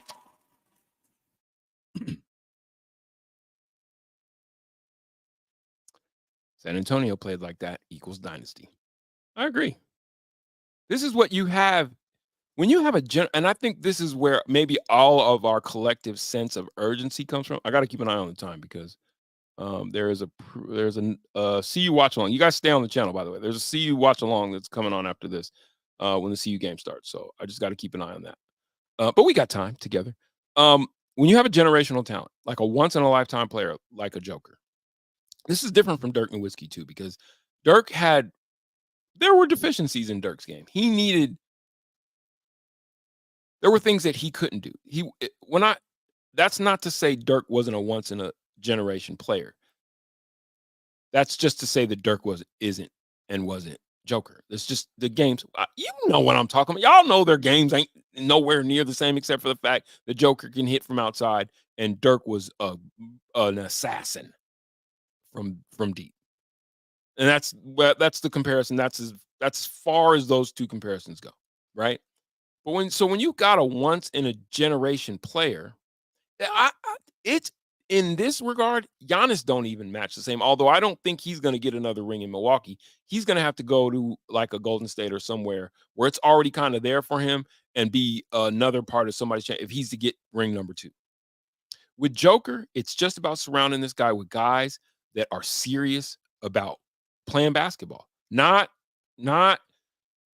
guys who love being cool, who are serious about playing basketball. Because if you're serious about playing basketball, you know, is it about off-season workouts? Yeah, by yourself. And, you know, it's not like Peyton Manning calling guys in. You got to run patterns. And then it's more so like, if the more basketball you play, the better feel you get for the game, especially if you're working on your skills, because you're going to see the game differently. You're going to start to see the game like he sees the game. And if he's surrounded by guys who see the game like he sees the game, that's the difference between being in one spot on the floor when he's ready to make a pass and being completely in another. Right? It's like watching Shedeur and Travis. Shedeur and Travis, I'm quite sure, much to their offensive coordinators' credit, probably not to his chagrin because it's working. It's almost drawing it up. You know what I'm saying? It's a feel thing. And it's like, if you're not working on your skill, again, I don't know the difference between a guy who can and can't hit a jump shot in basketball, other than the guy who can hit the jump shot probably shoots more jump shots when the game's not being played. That to me seems like the difference. Now, if you're a Shaquille O'Neal, your hands are too big. But Shaquille never had a problem hitting shots within the game. It was free throws, right? So to me, that's the telltale sign. And I'm not saying that anybody needs to be shooting 90% from the field. That's ridiculous. That's never been a thing. I think the highest field goal percentage, wow, it's failing me. Maybe it's Andre Drummond. It's a big man, and it's because you shoot the highest percentage shots. You're always shooting from within the key. And it's like, I think the highest field, okay, I'll just look it up. I'll share my screen with you guys, and we'll look it up together. Here, come on, let's Google some things, guys. Hey, guys, let's Google some things together. Hey, guys, let's Google. Let's do so. I don't use it. By the way, I recommend to everyone, don't use Google. Use Brave browser. What is the highest field goal percentage? Don't laugh at my typing. I have a very wicked henpeck style of all time. I'm not one of these guys who can type without looking at the keyboard. I don't care. You guys always so judgy. People think I'm dead. DeAndre, wow, that's crazy. He's on the Nuggets. DeAndre Jordan has a 67%. All right, so, you know, and that's a guy who's shooting from obviously a lot of dunks, right? So nobody's expecting you to shoot now. But I'm just saying, man, it's like you can just tell. I'm sorry. I'm not sorry. Sorry, I'm not sorry. I'm not sorry. I'm just saying, I'm not here to talk about anybody personally. This is all about being pros. Just the pros being pros. Just boys being boys. Oren, remember when Hakeem left for that summer and came back with the dream shake, slapping people upside the head? I do, minimalist. And, you know, and I think he spent his whole time in Houston, but he's from Nigeria. I'm quite sure he went back home and spent a lot of time with his family. And he was a soccer player. Who must be a soccer player?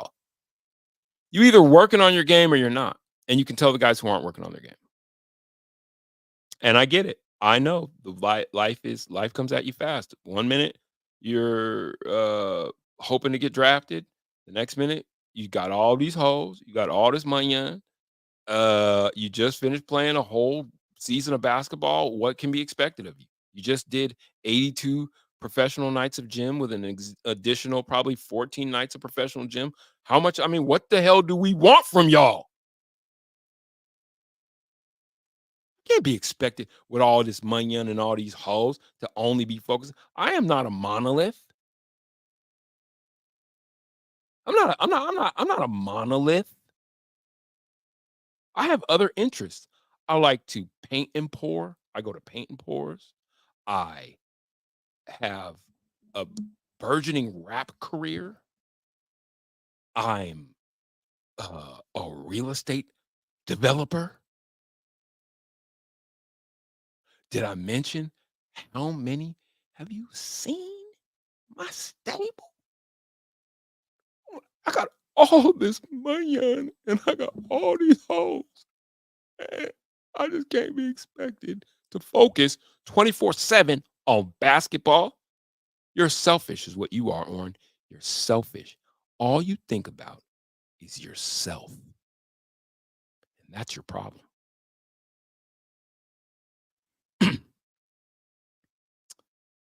See if and who I missed. I don't know what all this I thought you were dead shit is all about. I don't know where that comes from. Well, better luck next time. Nuggets, let's see what they got ahead of them. I think we've beat this. I think we've beat this horse dead and gone. The old horse is dead and gone. Oh, I've been driving on the same too long, trying to find his way back home. We'll beat that horse dead and gone. Dead and gone. I know they're in Toronto. I just want to see when Mr. Anderson. I know they're in Toronto. Put on my glasses. Who's this, you guys? Mr. Anderson. There's not much to worry about tonight. That game is over and in the wind. There's nothing you can do about that now. What you must know is when the Nuggets will play next and hope for the best in that instance. Mr. Anderson. No. What the hell are you saying, man? Okay. Monday.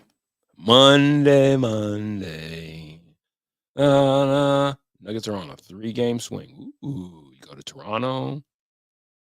Back to back. You got a back-to-backer. This is where it's gonna start getting at you, because here's the problem with the NBA season. I mean, you should be able to get fat in Brooklyn, but you just got lit up for 37 by Norman Powell. So ain't no telling what a rejuvenated Ben Simmons got waiting on you. And you're on the road. Maybe it's getting away from the can, though. Maybe that'll help. Maybe that will help. Maybe that will be of some assistance.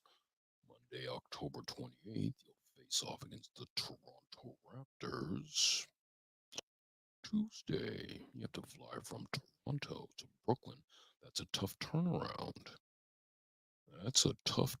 If you're not a professional. That one could get away from you quick before you have to go into Minnesota and see and 5, Julius Randle, Dante DiVincenzo, and the Minnesota Timberwolves. Chat, let me ask you a question. 3-game road trip. 3-game roadie. Hold on, let me throw this up here for you to see.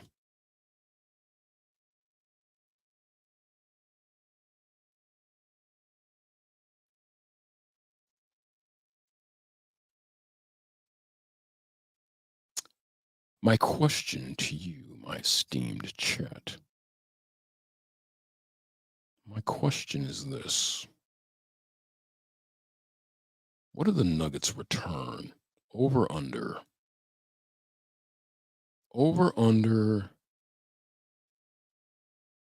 Hold on. You can't really do over and under. Let's straight up. When the Nuggets come back Saturday, November 2nd, when they return to Denver to face the Jazz, what's their record? Prognostications, chat. What are your prognostications? Problem with the NBA season that it's too goddamn long. Should be 60 games. No back-to-backs. And fuck these 5-day breaks between playoff games. Fuck the 5-day breaks between playoff games for show. The back-to-backs, I don't know. I think that's the challenge of champions.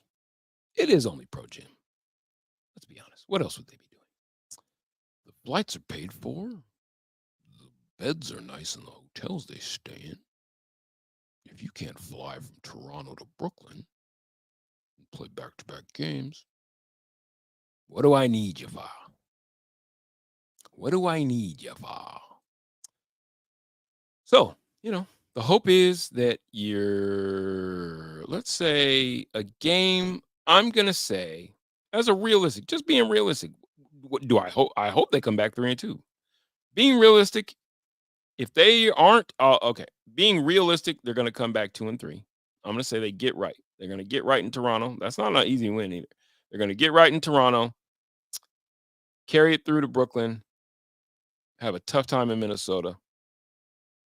So I'm going to say, as a matter of fact, what I'm going to say is they're going to go 2-1 on this roadie. That's a better way. It took me a long time to get to it. That's the best way to say it. They're going to go 2-1. I don't care how you mix it up. 2-1 on the roadie. You come back 2-3. You get 500 against Utah before you face back off with Toronto. And then guess who you see on the 6th, the day after the election? The election. Ah, yes, the Republic. Will we have one? Only time will tell. You got to see Toronto again before guess who? November 6th, the Oklahoma City Thunder. I'm waiting around to see if we can get DMAC. If we can get DMAC. Hold on. I missed my producer X. Sorry, producer X. You can always just pipe up and chime in. It's not that serious. What do we got here? I got a clip from, do you? I got a clip of Bolson pregame if you want. I do. Roll that beautiful.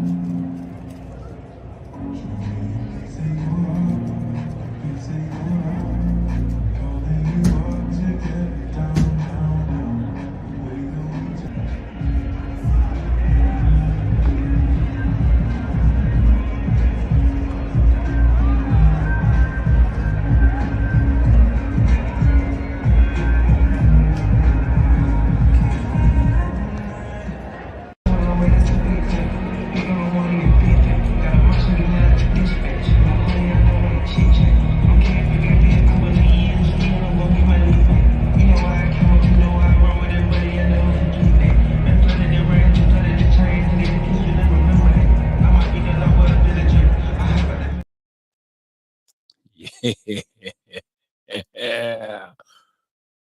Let's switch gears. We've beat that horse. I mean, that Joan dead. That Joan dead. That Joan dead. Let's switch. I mean, we're leading up to the watch along. So let's preview this game this evening. 10:15 p.m. Ooh. Cincinnati at Colorado. Cincinnati comes in 5-2. Oh, Buffs are 5-2. Both teams are 5-2. Ipso facto. Push. Excuse you. Mind your manners. If you gamble, there are the numbers.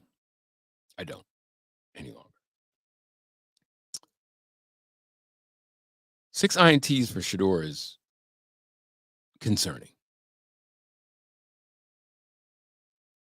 I don't know anything about B. Sorsby.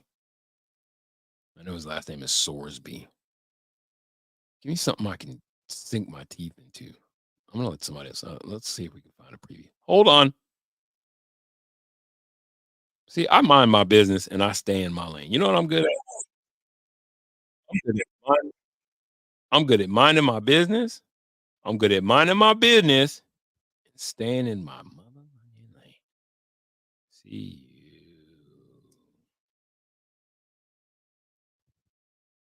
Coach Prime. Let's see if we got anything from him pre-gaming.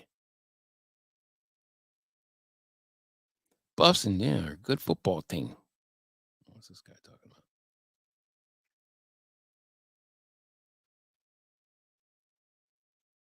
We are.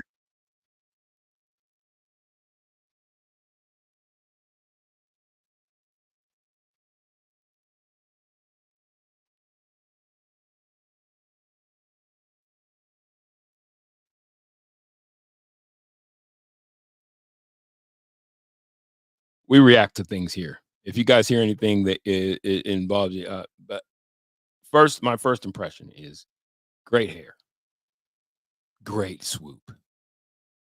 No, we were talking about this last week. Well, I was talking about this last week, that the only thing that sucked about the K-State loss is that would have been a game. You win that game, you're ranked. Imagine the complexion of this game today. Right? So we're talking about a team that is careening towards quite possibly the Big 12 championship if they can just win out. And that is, if you think about last year, their 4-win team. The year before that, they're 1-11. So the turnaround is crazy. And it's a turnaround in a time when I don't think they've even scratched the surface of what they're capable of, obviously in a recruiting scenario. I don't want this. I want more. Let's find out about Cincinnati. Let's look at Cincinnati before. Cincinnati Bearcats football. Let's hear more about dumb. I wonder if I can use CBS Sports. No, we're not going to do that. Boom. Here.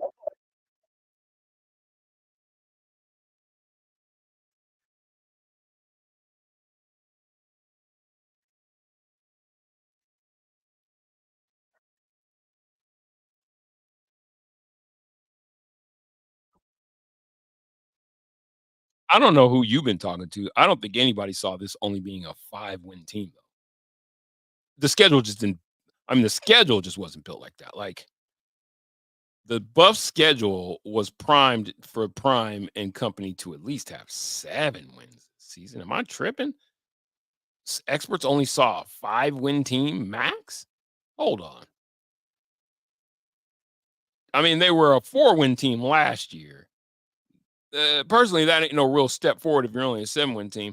And if you weren't going to win games at UCF, Baylor stinks, Colorado State, the in-state, North Dakota State, that's 4 games right there, let alone the game that they had against Arizona. And then Kansas at the end, like 6-7 wins is how I saw this team. I don't know.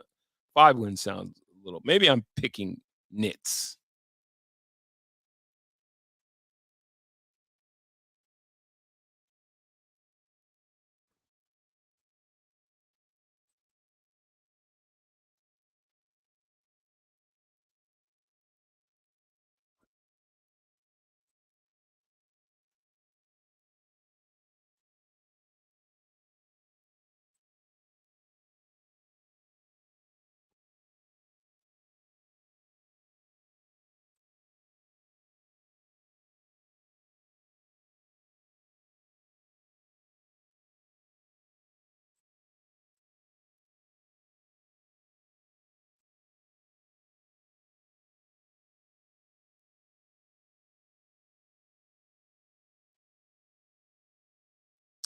Travis, however the season goes, usage is going to have to come down regardless. I don't think you're going to get the most out of what you've got sitting behind him, whether or not you tell him, that the majority of his snaps are going to come on the defensive side, and then you're going to play him about 60% of the snaps on the offensive side. They've just got too many horses at receiver to have Travis out there constantly on offense. And I know, you want him in there in must-have situations, scoring situations, but their receiving core is so deep that you can afford to spell him offensively, because what you want Travis and need Travis for, if this Colorado team is to finish out, they need to finish unbeaten. First of all, you can't lose another game and make a bowl game worth a damn. That's not true. 3-loss team will make a bowl game worth a damn, but let's make it look good. And if they win out, they quite possibly are going to play in the Big 12 championship game, which makes everything greasy after that. You tell me fat meat ain't greasy after you make the Big 12 championship game, win or lose, the complexion is completely different. Same way I was talking about with the K-State loss. It's just like win or lose, a loss just changed the complexion a little bit. It just changed it from this would have been a ranked team this week. assuming that they did what they did in the bounce back game and win against Arizona. So you're talking about a team that would have been ranked anywhere between 25 and let's say 25 and 22, somewhere in that area. You know, the Arizona win wasn't going to give you too much of a bump, but you know, all things considered, when losses are tallied and other teams get kicked out, and who Coach Prime is, let me tell you what my dream is for this CU program. Let me tell you something. Let me tell you, fancy ball playing Negro, something. No, I do not. To Jake. No. I don't think he's an NFL guy. I don't think what he's selling is anything that anybody wants to buy on the NFL level. And I'll tell you why. Because he truly is interested in shaping. You hear Coach Prime talk about the young man. I think that all things considered, when he gets to the NFL, you're talking about guys who are making millions of dollars, even though there's money to be made on the college level. It just doesn't sell on the NFL level. And I think he knows that. I don't know if he knows it, but I think he knows it. I don't think he wants that either. I don't know he don't want it, but I don't think he wants that either. My question is check this out, y'all. This is the dream. And what I didn't know when I first formulated this plan is that it's already partially in play. Hold on. Let's say coach. Now, I didn't know this. Prime, reality, prime. Let's see.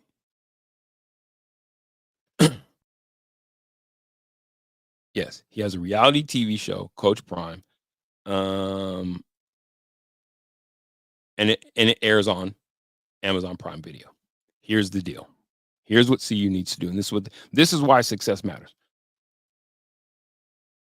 Okay, USC, that's a good point. And you're about to minimalist, you hit on the point that I'm just about to. You hit on the point that I'm just about to throw out. First of all, the conference system is going to die eventually. Completely. Those old dogs, they ain't got no new tricks. They just want to milk it for whatever it's worth. As soon as NIL came up, those conferences were just worth less and less because now all things are somewhat equal. Because if you can, like, look what the guy's building in Indiana. They've got apparently money out the wazoo. They got money out the Yanga. They got all that money on. They got hosts. No, I'm kidding. They got a lot of money in Indiana. They're paying, and it's reflecting on the football field. And I guess the coach over there he's worth it. He's building something. Now, here's what I advance. Tell me if you guys think I'm onto something. CU, hopefully next season. If not next season, the season after, leaves the Big 12, goes independent. There are three independent programs currently. And the Pac-10, to your point, minimalist, the Pac-10 has 2 teams left in it, if I'm not mistaken. 2. It's just crazy. That's insane. Like one of the most storied conferences in college football has 2 teams: Oregon State and Washington.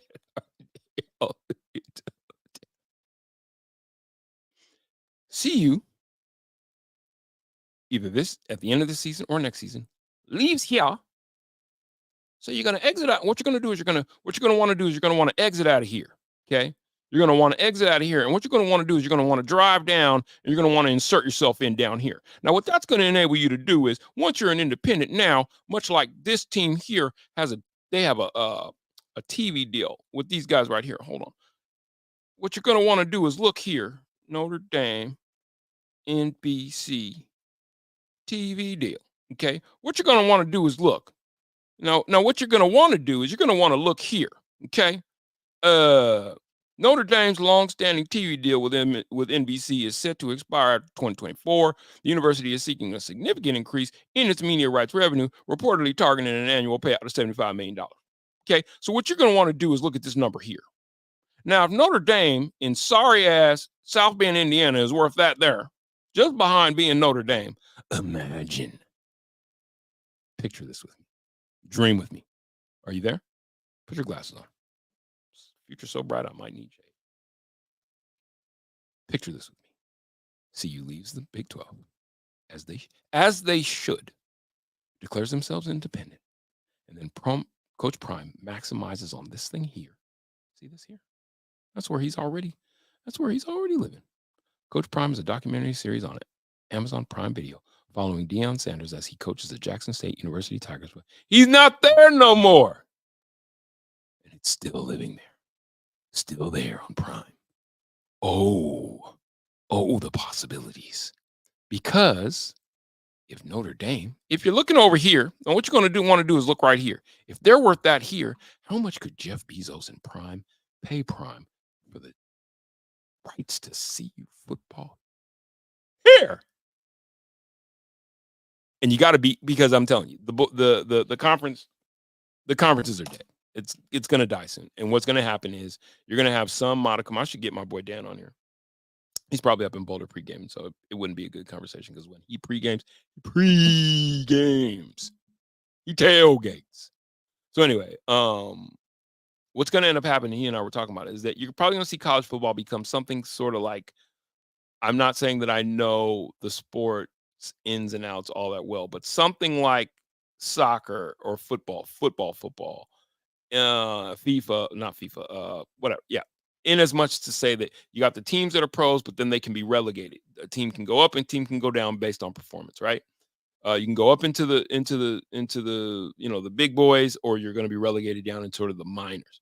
And what's going to happen with, I'm telling you, what's going to happen. Well, this is within a decade, no more than within a decade. What's going to happen is you're going to see, so they can get a real college playoff, you're going to see all of the conferences break up, because it just makes no sense anymore, to one giant super conference. They're all going to combine forces into one, like the AFL and the NFL coming together.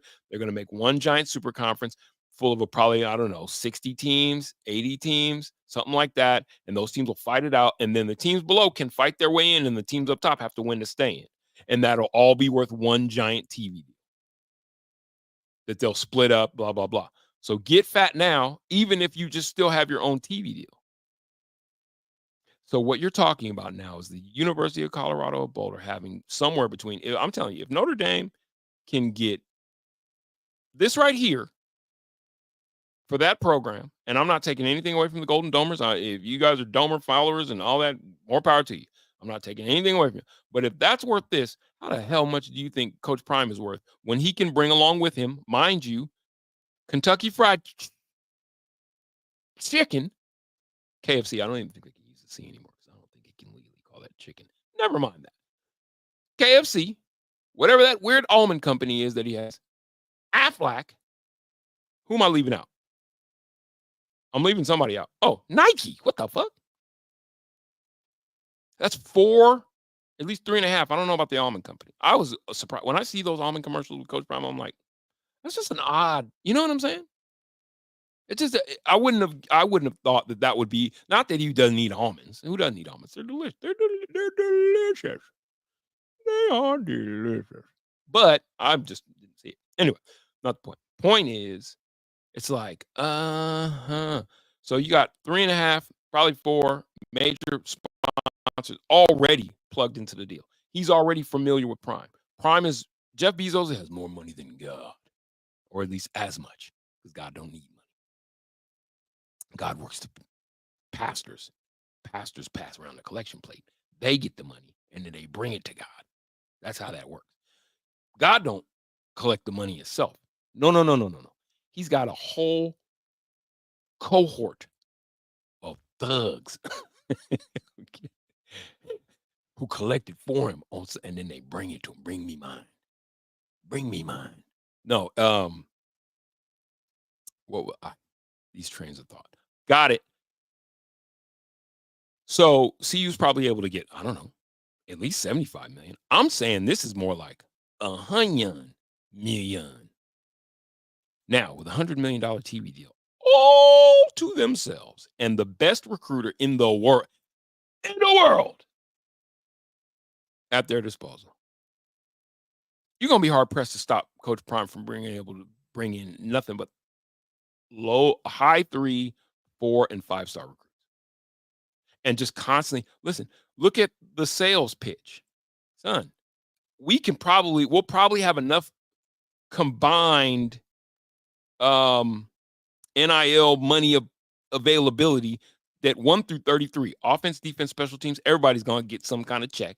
You're going to get a check. And let's be honest, these guys are not student athletes. That's adorable. If you still believe, I want to hug. I just want to grab you in my arms. You're so adorable. You're so adorable when you think they're student athletes. I know they're going to class. I'm just saying they're all minor league football players.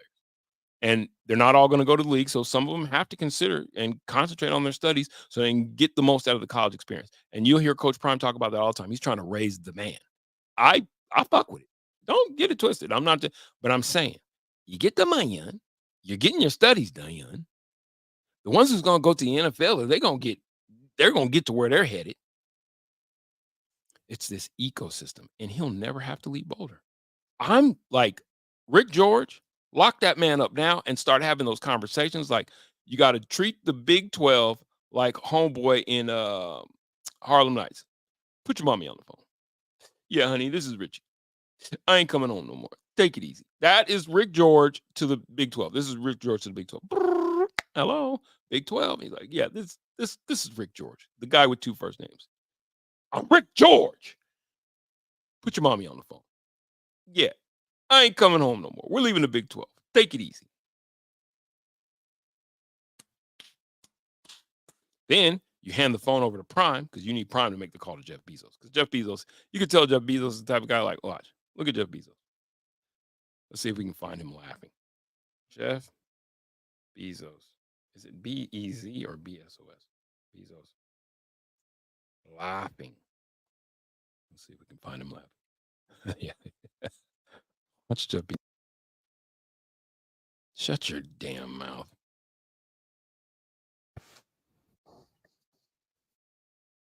Did you lie to me? Oh, yeah, here it comes. Watch Jeff Bezos' laugh.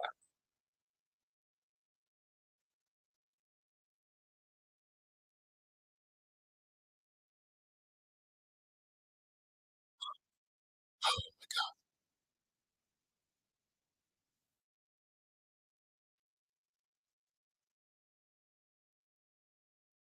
Oh, God. It's kind of scary. Hold on.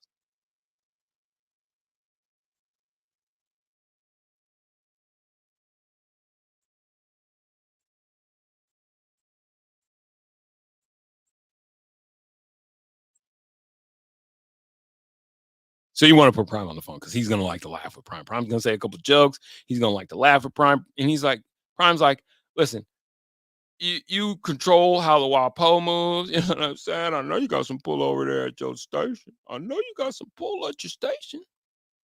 And what I need you to do for me, baby, I just need you to go ahead and talk to them people over there. Let's get 100 mil. Can we get 100 million deal? And then it's done. 100 mil in the bank. Now, with that war chest. Oh my God, the program that they can build in the shadow of the Flatiron Mountains, where my young producer X is right now. I got clips of the BNG. Yeah, do it. Wait, what are we asking?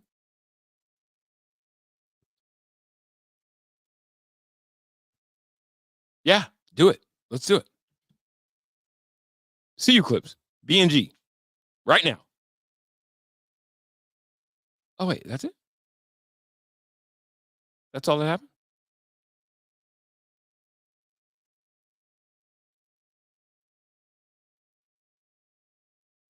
You got all the clips here? Are you going to play them? It's on Cincinnati this week. Cincinnati is great. Cincinnati, they're playing really good football. If you match up statistically, we're kind of right there with one another. Our defense may have the edge just a little bit, but offensively, they have a lot more balance with running and passing the football. I like what they're doing. They're not flashy. It's not a sexy thing, but they get the job done. And I love the way they attack. I love the way they get to the ball. I love what they're accomplishing this season. It's a tremendous task. We cannot make mistakes, and we cannot start off slow. We got to go get them. We got to go at them. And that's what we plan on doing. I am, you know, this is a game you can't fall down. Can't pull the Denver Nuggets on this one. Can't slip and fall. You know how much you can get for a slip and fall in a game like this? All of my plans go to you're dashing my plans. You fall out of it's hard to take you serious if you lose a game to Cincinnati. I mean, and I'm quite sure that they are as billed as advertised. Coach Prime says it, I believe. I'm dreaming on bigger teams. And I do see a path to Coach Prime retiring as the head football coach of the CU football program whenever he wants to, like Joe Paterno, this Joe Paterno of Boulder. I don't think that it's a place that he wants to leave. I think that the only intrigue might lie in going and trying to recreate this in Tallahassee with Florida State. But let's be honest. Florida State, Tallahassee versus Boulder. Whenever I hear him speak about the campus and how he loves to walk around, and you know he's gonna leave there in the offseason, he's gonna go to Texas. Yeah, he's a Texas guy. Well, Texas is a lot closer to Denver to Boulder than it is to Tallahassee now. So the question is how many guys can really put together something that could squire him away. Okay, let's go clip. Let's go clip for clip. This would be Cincinnati's coach. It's a lot of accolades and talked about a lot as they should. Shador's playing at a very, very high level. Travis Hunter, extremely high level. And about 4 other receivers playing at a high level. I mean, they're incredible passing game. And they're hard to defend, they're hard to stop, and they're hard to slow down. And but I do think the defense is getting overlooked a little bit. I think their defense is playing really, really good this year. I think they've played a lot better, as the season has gone. They're a football team that's gotten better. It's what you want. And so, when we look at the film, I think they're number 1 in sacks. They had a huge game last week against Arizona. I think they got 7 sacks last week. They're number 1 in tackles for loss defensively. So they're very active. They play hard, which is a sign of a well-coached team. And they have some really good athletes, and they've got it rolling there. And so, obviously, a tremendous challenge for us as we're going into their environment. This game was sold out in the summer. I think it's Parents' Weekend. It's a hot ticket, and this is what we're all signed up for. To go to the Big 12, to be able to play for games like this and championship level games that it's going to be on national TV. Although on the East Coast late. But on national TV, and everybody will be watching. So, I think it's going to be everything that we all thought it was going to be being in the Big 12. This is it, and so we're excited about this opportunity. That's all the burp that you expect to hear from a coach, and he sounds like a nice enough guy. I'm not taking shots. I always have to be careful because I think people are sensitive nowadays, and I'm not here to hurt nobody. I'm not here to start no trouble. I'm not here to hurt nobody. As far as the matchup predictor on ESPN, CU seems like 3-1. Would that be 3-1? Yeah. Something like that.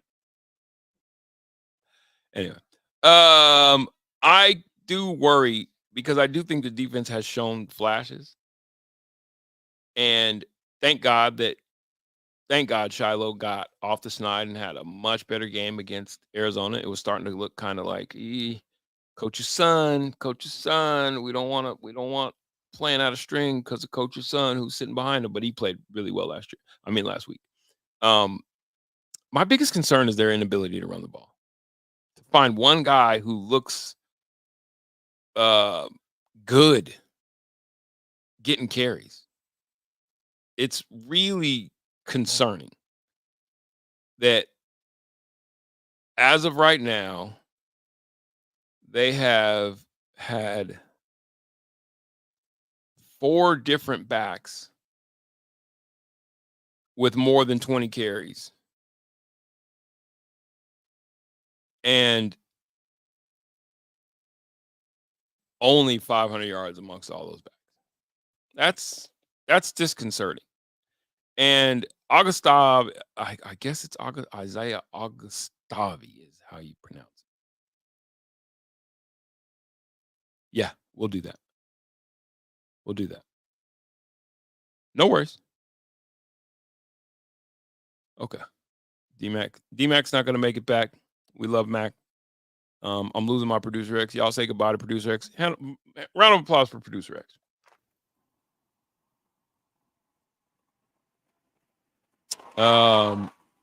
He's just out there killing. He's up in Boulder, actually. He's up in Boulder. About to start covering this game. Good luck to the Buffaloes. I'm looking forward to this game tonight because this is one of those that you say if they've crossed a certain threshold, if they've crossed into a different echelon, this is a game that they can win.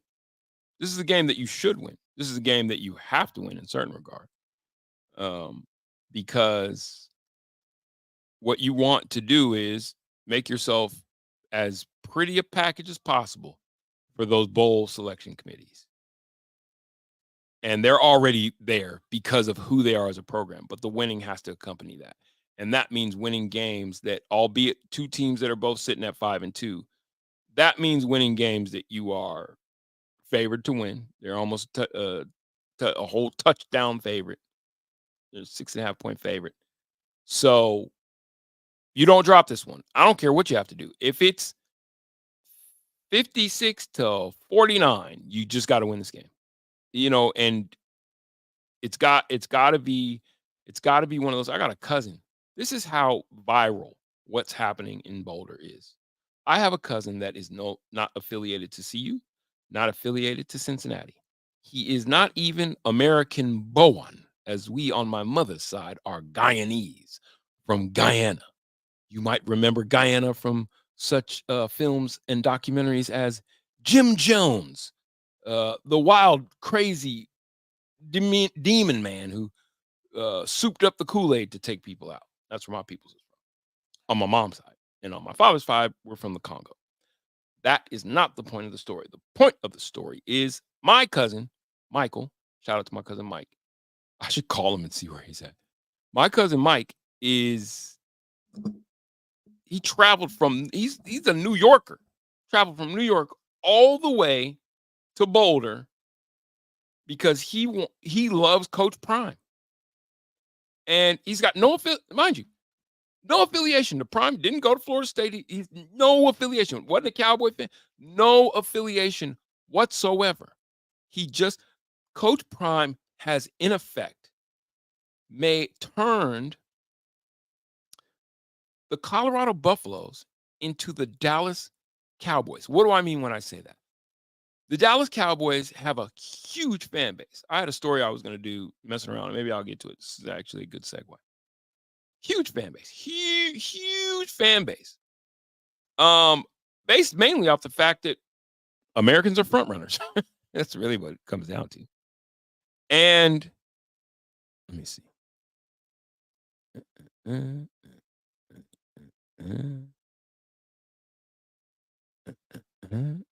Yeah, we'll do some fun with reading down the stretch. All right. The Dallas Cowboys have players. Okay, let's see if I can find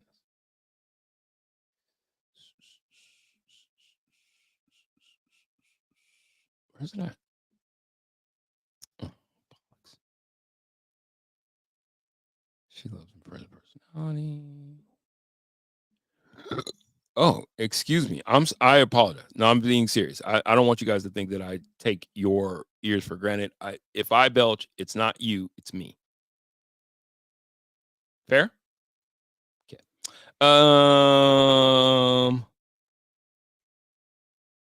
Okay. I don't want to give away what I'm doing. I know you guys are getting to see the way that we make the donuts. I don't want to give away what I'm doing there. I didn't see the story that I'm looking for. Anyway, what Coach Prime has done in effect is he has turned this program into the Dallas Cowboys. The interest is crazy. And it's coming from everywhere. And I'm going to be honest with you. Just as I don't think I'm telling tales out of school, much of that interest is black people supporting a black man. They're just like, well, I'll fuck with Prime. There's no shame in that, by the way. I mean, I don't think anybody sees any slight in that. And everything's racial. Everything's not racial, but race plays an element into it. It's just what it is. Are we adults? We adults or no? There's a component, not even the bad component. It's just, that's my I fuck with Prime. You know what I mean? Because of everything that went into it, leaving HBCU, the flack that he got from doing that, deciding to go to listen, if HBCU over here, Boulder, Colorado over here, when it comes to a social window that we're looking through. Is anybody not clear on that? Jackson State, Mississippi, Boulder, Colorado University. It's, night and day. So culturally, it's a beautiful amalgamation. It's a beautiful happening. Hold on. I got something for this.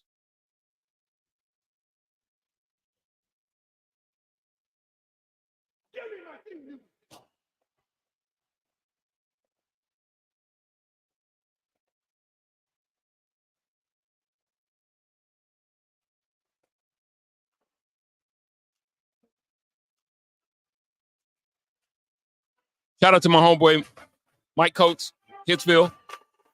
If you go to the games, you're going to hear this playing. I'm for real. Made by my food chain brethren, Mike Coates, one half of Hitsville. Fight. Right. So it's just a cultural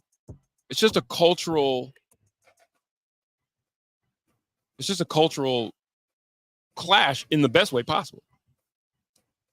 And so you just got people from all over who are just like, I didn't have a college team. Because college, if you didn't go to a particular school, who's your college team? The school and state. I guess that's who I support. If you follow college sports at all. And with where college football is headed, I do believe it's headed to that junior NFL level to where people are going to want to have a team to follow. And if you didn't go to a particular school, you aren't a college graduate. Well, what school am I going to follow? I'll follow the Cowboys. That's how a Cowboys fan base is built. 90% not 90%, a large percentage, because I do see Dallas is the fifth biggest. Hold on, let me throw this out here. Dallas is the fifth largest TV market in the U.S. Agreed, for sure. And you might know more about this than I do, D. Dallas, yes, but Cowboy fans are everywhere, right? And the only thing that I can attribute that to is like Bulls fans. From my era. My era's Bulls fans weren't Bulls fans. They were Michael Jordan's fans. In this instance, Coach Prime is Michael Jordan. So people from everywhere, I don't got anybody. I'll take the guy that everybody knows. That's how that works. And it's okay. That's what fandom's about. You have three types of fan. You have your core crazy person, where fan comes from, fanatic. You've got your interested, but I know how to measure this into my life. And then you got your also rans, who are just hangers-on. The hangers-on make up a large part of any fan base. So that's what he's turned this place into. So the opportunity is massive. The opportunity is massive because once you have a TV deal of your own in every game, much like Notre Dame, and Notre Dame's following has a lot of that in it, but a lot of Notre Dame's following comes from people who went to Notre Dame as well. Maybe not as many, because I believe it's a private school. I'm not going to go into areas that I don't know everything about and talk about them like I do. I just know that Notre Dame had a big enough following or a big enough profile or is thought well enough for NBC to specifically that one school. Oh yeah, you guys get, and I'm quite sure that it's Catholic background doesn't hurt. All things considered, Espiritu Santos and all that stuff. So glad I didn't curse on that, just in case somebody's God would have gotten mad at me. That's the proposition. That's the opportunity. And honestly, it's a great one. It's a great one for the Buffs. It's a great one for the program. It's a great one for all programs. That is a rising tide that will lift all boats up in Boulder, because that's going to have a great effect on men's and women's basketball. It's going to bring a baseball program back to, he's spoken about that. You sure about that 5 minutes? You sure about that? He's spoken about that, bringing baseball, because, you know, Prime played baseball. You know, that is a chance to really, I mean, blow it out. Blow it out. I don't got a problem with it at all. There's a lot of Bulls and Braves fans because WGN TBS. Agreed. I grew up in the days when all we had was, says the old cable guy. I'm one of those guys too. I grew up in the days of, yeah, you turn on TV. Who are you going to watch? Cubs. Why? Because they're on TV. Because I got TBS. I got WGN on my cable package. I see Bulls games. I agree with that. That is how it was exported for sure. Cable was huge for the Braves as well. Cable was huge for certain squads because with the Braves, Turner Broadcasting, Atlanta, you know what I mean? You just draw the correlations. And that was the export. Seeing it, and it's like, who do you like? I don't know, the team that's on TV. You know, it's like blackout games on NFL Sunday, right? You're going to see the game that plays for everybody in your region until your team plays, and then, you know, you're blacked out from seeing other teams play unless you got the NFL Sunday ticket or whatever. Which, you know, quite honestly, the majority of the country doesn't have those amenities. Of a TV watching populace, I would imagine that the NFL Sunday ticket is had by less than 40%, probably less than 30% of people have the NFL Sunday ticket. So they're all just regional football watchers. What else we got here? God, we've done good work here, you guys. We've done really good work here. Now, there's about 20 minutes left. Let me see. 20 minutes before this preview game goes. And I'm not going to probably spend the whole 20 minutes on with y'all. Let me see if there's anything else that entertains me, because that's what's most important in this exercise. By the way, last night's World Series, that's a good place to go. Is it just me, or is postseason baseball still, I don't care what nobody says, is postseason baseball still the greatest postseason of them all? Did you see that game last night? I mean, first of all, wait, no, I don't want to see that. Well, everybody saw it, but first of all, there was, God, Twitter is as surly as it's ever been. Surly as it's ever. Same as it ever was. Come on. Where's it at? Okay, what do you mean 4 pitches? Somebody asked me that question. I'm just like, what do you mean? What do I mean 4 pitches? You can't just walk a guy. You still got to throw the ball 4 times. They still count as pitches. Hold on.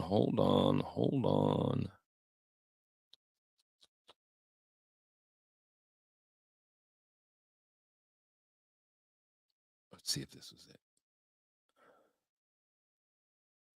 Oh, yeah. There was this play on Shohei Ohtani.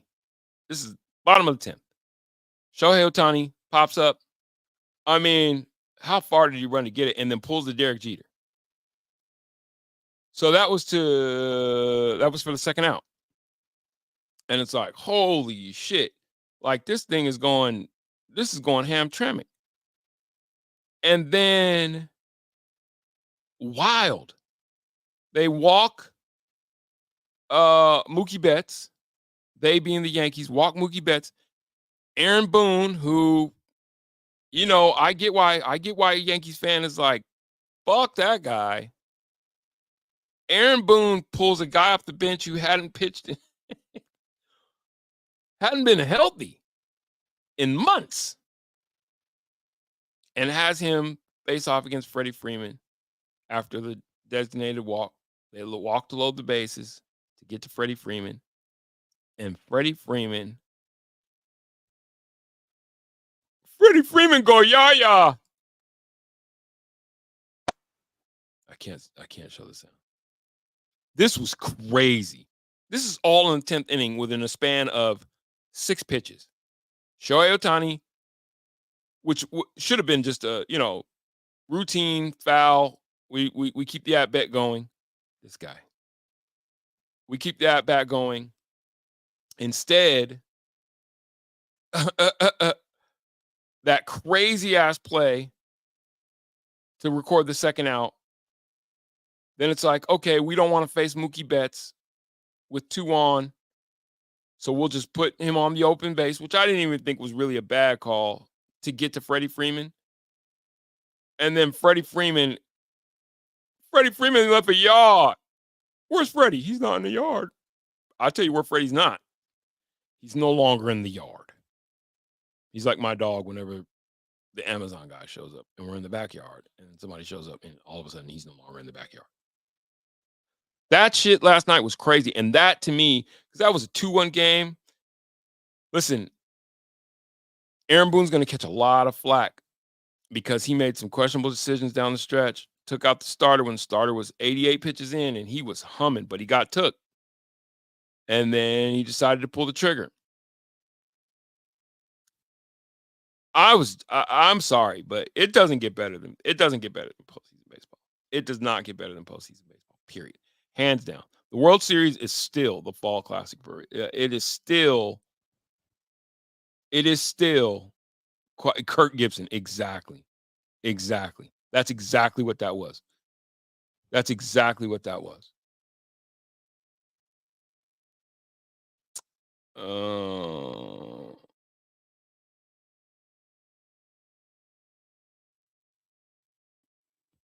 Who said, honestly, having a hard time getting into it. 2 teams that should be in it because their payroll and who they have isn't that exciting to me. Well, I'm going to be honest with you.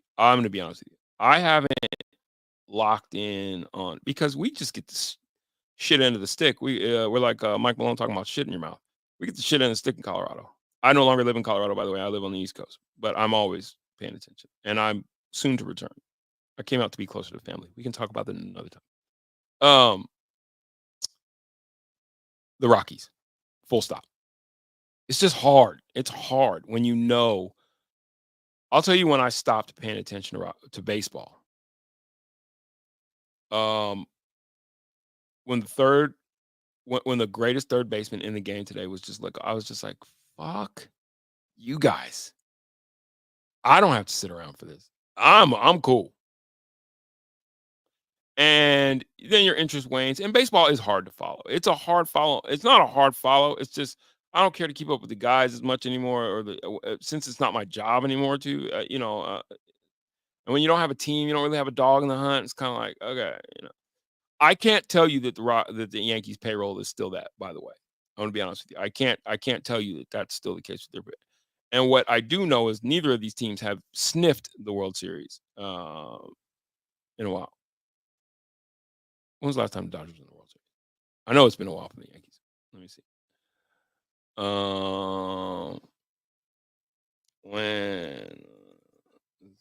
When was the last time?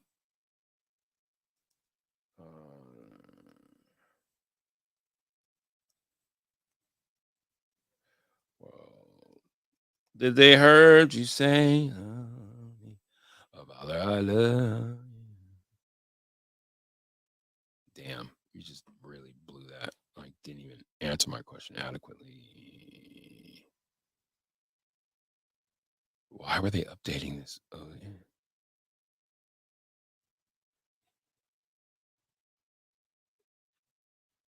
Who knows the origin of the Dodgers nickname? I do. They used to be in Brooklyn, and in Brooklyn, when the kids used to play stickball in the streets, they used to have to dodge the car. That's why I call it Dodgers. I don't care. Anyway, it's been a while since both of these teams have been this good. So for me, I'm not that guy. I know that used to be kind of the dig on the Yankees, but if that's what Cashman and company or whoever is still the GM has been, I don't know. What I do know is that it's a compelling happening.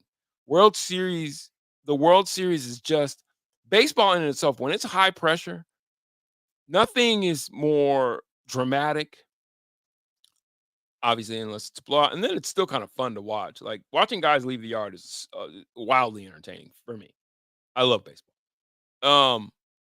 From that aspect, and it's the only sport that kind of plays out like a skills competition. It's like a lot of stop and start, a lot of tense moments. You can just let the drama build in baseball, like can't happen in any sport because of the fluidity of most sports, right? Golf is as close as you're going to get to the tension and the buildup, right? You're pretty much every other sport is just fluid. You're kind of having to fall into the motion, and then there's these moments. With baseball, it's kind of like, oh my god, oh my god, oh my god, oh my god. You know what I mean? Wait. No, it's action. And so I just love baseball for that reason. And it just seems like postseason baseball, these guys always turn it up. You know what I mean? And it always feels compelling. It always feels compelling. And I just don't, you know what I'm saying? Like when you're watching the Super Bowl or you're watching the NFL playoffs are actually really good. But it's always hinged on a one game ender that has never really rarely lives up to the moment. There are Eli Manning or the helmet catch, it has its moments. The Broncos first when John Elway helicopter, like there have been iconic Super Bowl moments, but then you get 2012 Broncos Seahawks, and from the first snap that flies over Peyton's head, he's like, wow, where that ball's going far.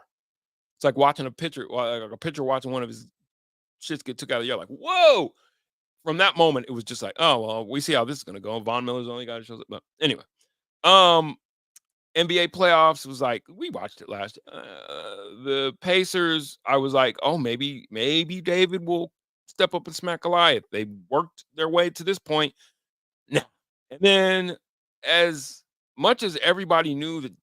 Apparently Boston is the greatest thing since life. I don't like Boston as a town. I don't like the Celtics. So maybe I underplayed how well they played. Maybe I undervalued it. I didn't get a lot out of the NBA finals last year. Maybe it was because the Nuggets got bounced.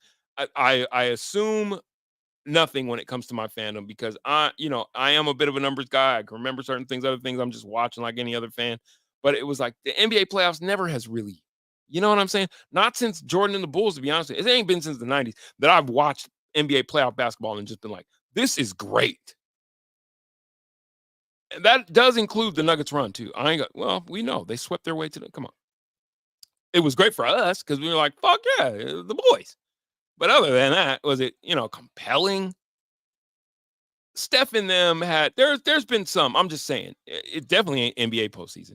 So, okay, NFL, is that? And then it's like NHL is the closest you get to me to where it's somehow the guys lock into another level of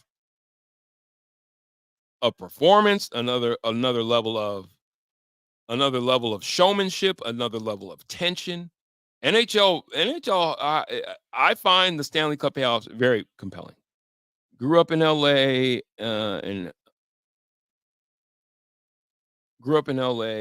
and hate East Coast bias. A-Rod, Big Pappy, Jeter, Fox Panel. Oh my God. I get you. But did you hear Jeter? I like Jeets, and he had he was like, Aaron Boone probably doesn't deserve to get killed, but pulling the starter when he was dealing, and when he said dealing, I was like, yeah, Jeets. Quiet as kept. I did have I had a love for the Yankees for a while. Just the Derek Jeter Yankees. It was just, I thought he was just, Derek Jeter is probably the greatest professional athlete.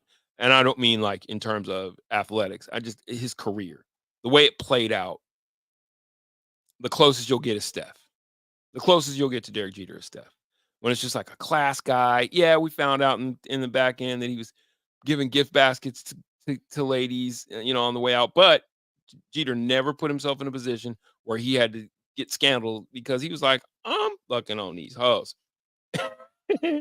Oh, I'm sorry. I have all these women at my disposal. I'm not trying to offend anyone. Please, it's the internet. You guys just chill out, be adults. Derek was like, I got birds. I got many birds. I got flocks of birds, and you can be one of them. And when we're done, there'll be a gift basket. He lived the life. I think he played the game the right way. He had the moments. He got the rings. He had the chips. Carried himself. I just like Derek Jeter. I'm just a Derek Jeter guy. I'm a Derek Jeter Kobe guy. I just like pros. I like, you know what I mean? When I watch, I like guys who is like, that's a pro. He takes his craft seriously. He does whatever it is that he's doing off the court. I'm not even here to judge on that shit. I don't give a fuck, to be honest with you, unless I can tell that that's your priority and not what you get paid to do, which is be a giant gym. You get paid adult gym. Like, we all wish we could. Ain't nobody, I'm not hating. I'm just saying, if you play giant gym, if you play adult gym, you know, work on your game. What do we got? We got about 5 minutes until the see you right along here. I'm gonna do us all a favor here because I've enjoyed you guys.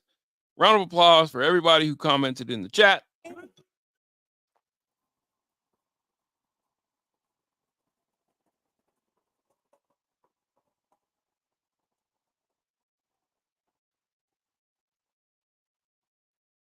Stop that. Round of applause for the Nuggets getting off the schneid, even though they sucked in. They didn't suck in this game. Round of applause for the Nuggets finishing better in this game than they finished before in game one. That's all you get because you lost the game. Round of applause for the chat.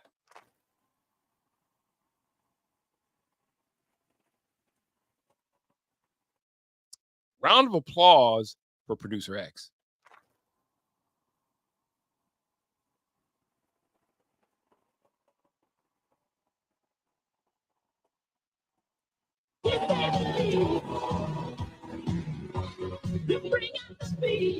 And as far as you're concerned, you're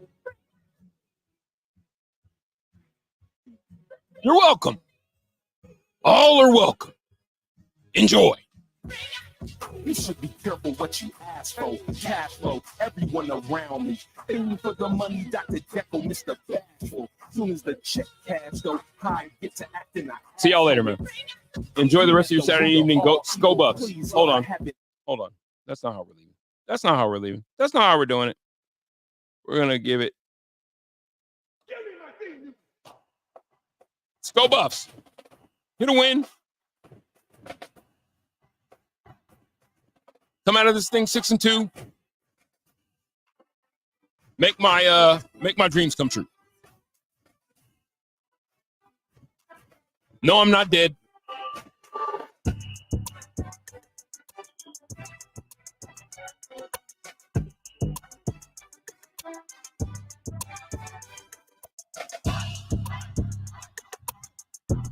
All right, y'all. Until next time, enjoy your evening. I am OREN LOMENA. This has been, and always will be, Good News Travel Fast.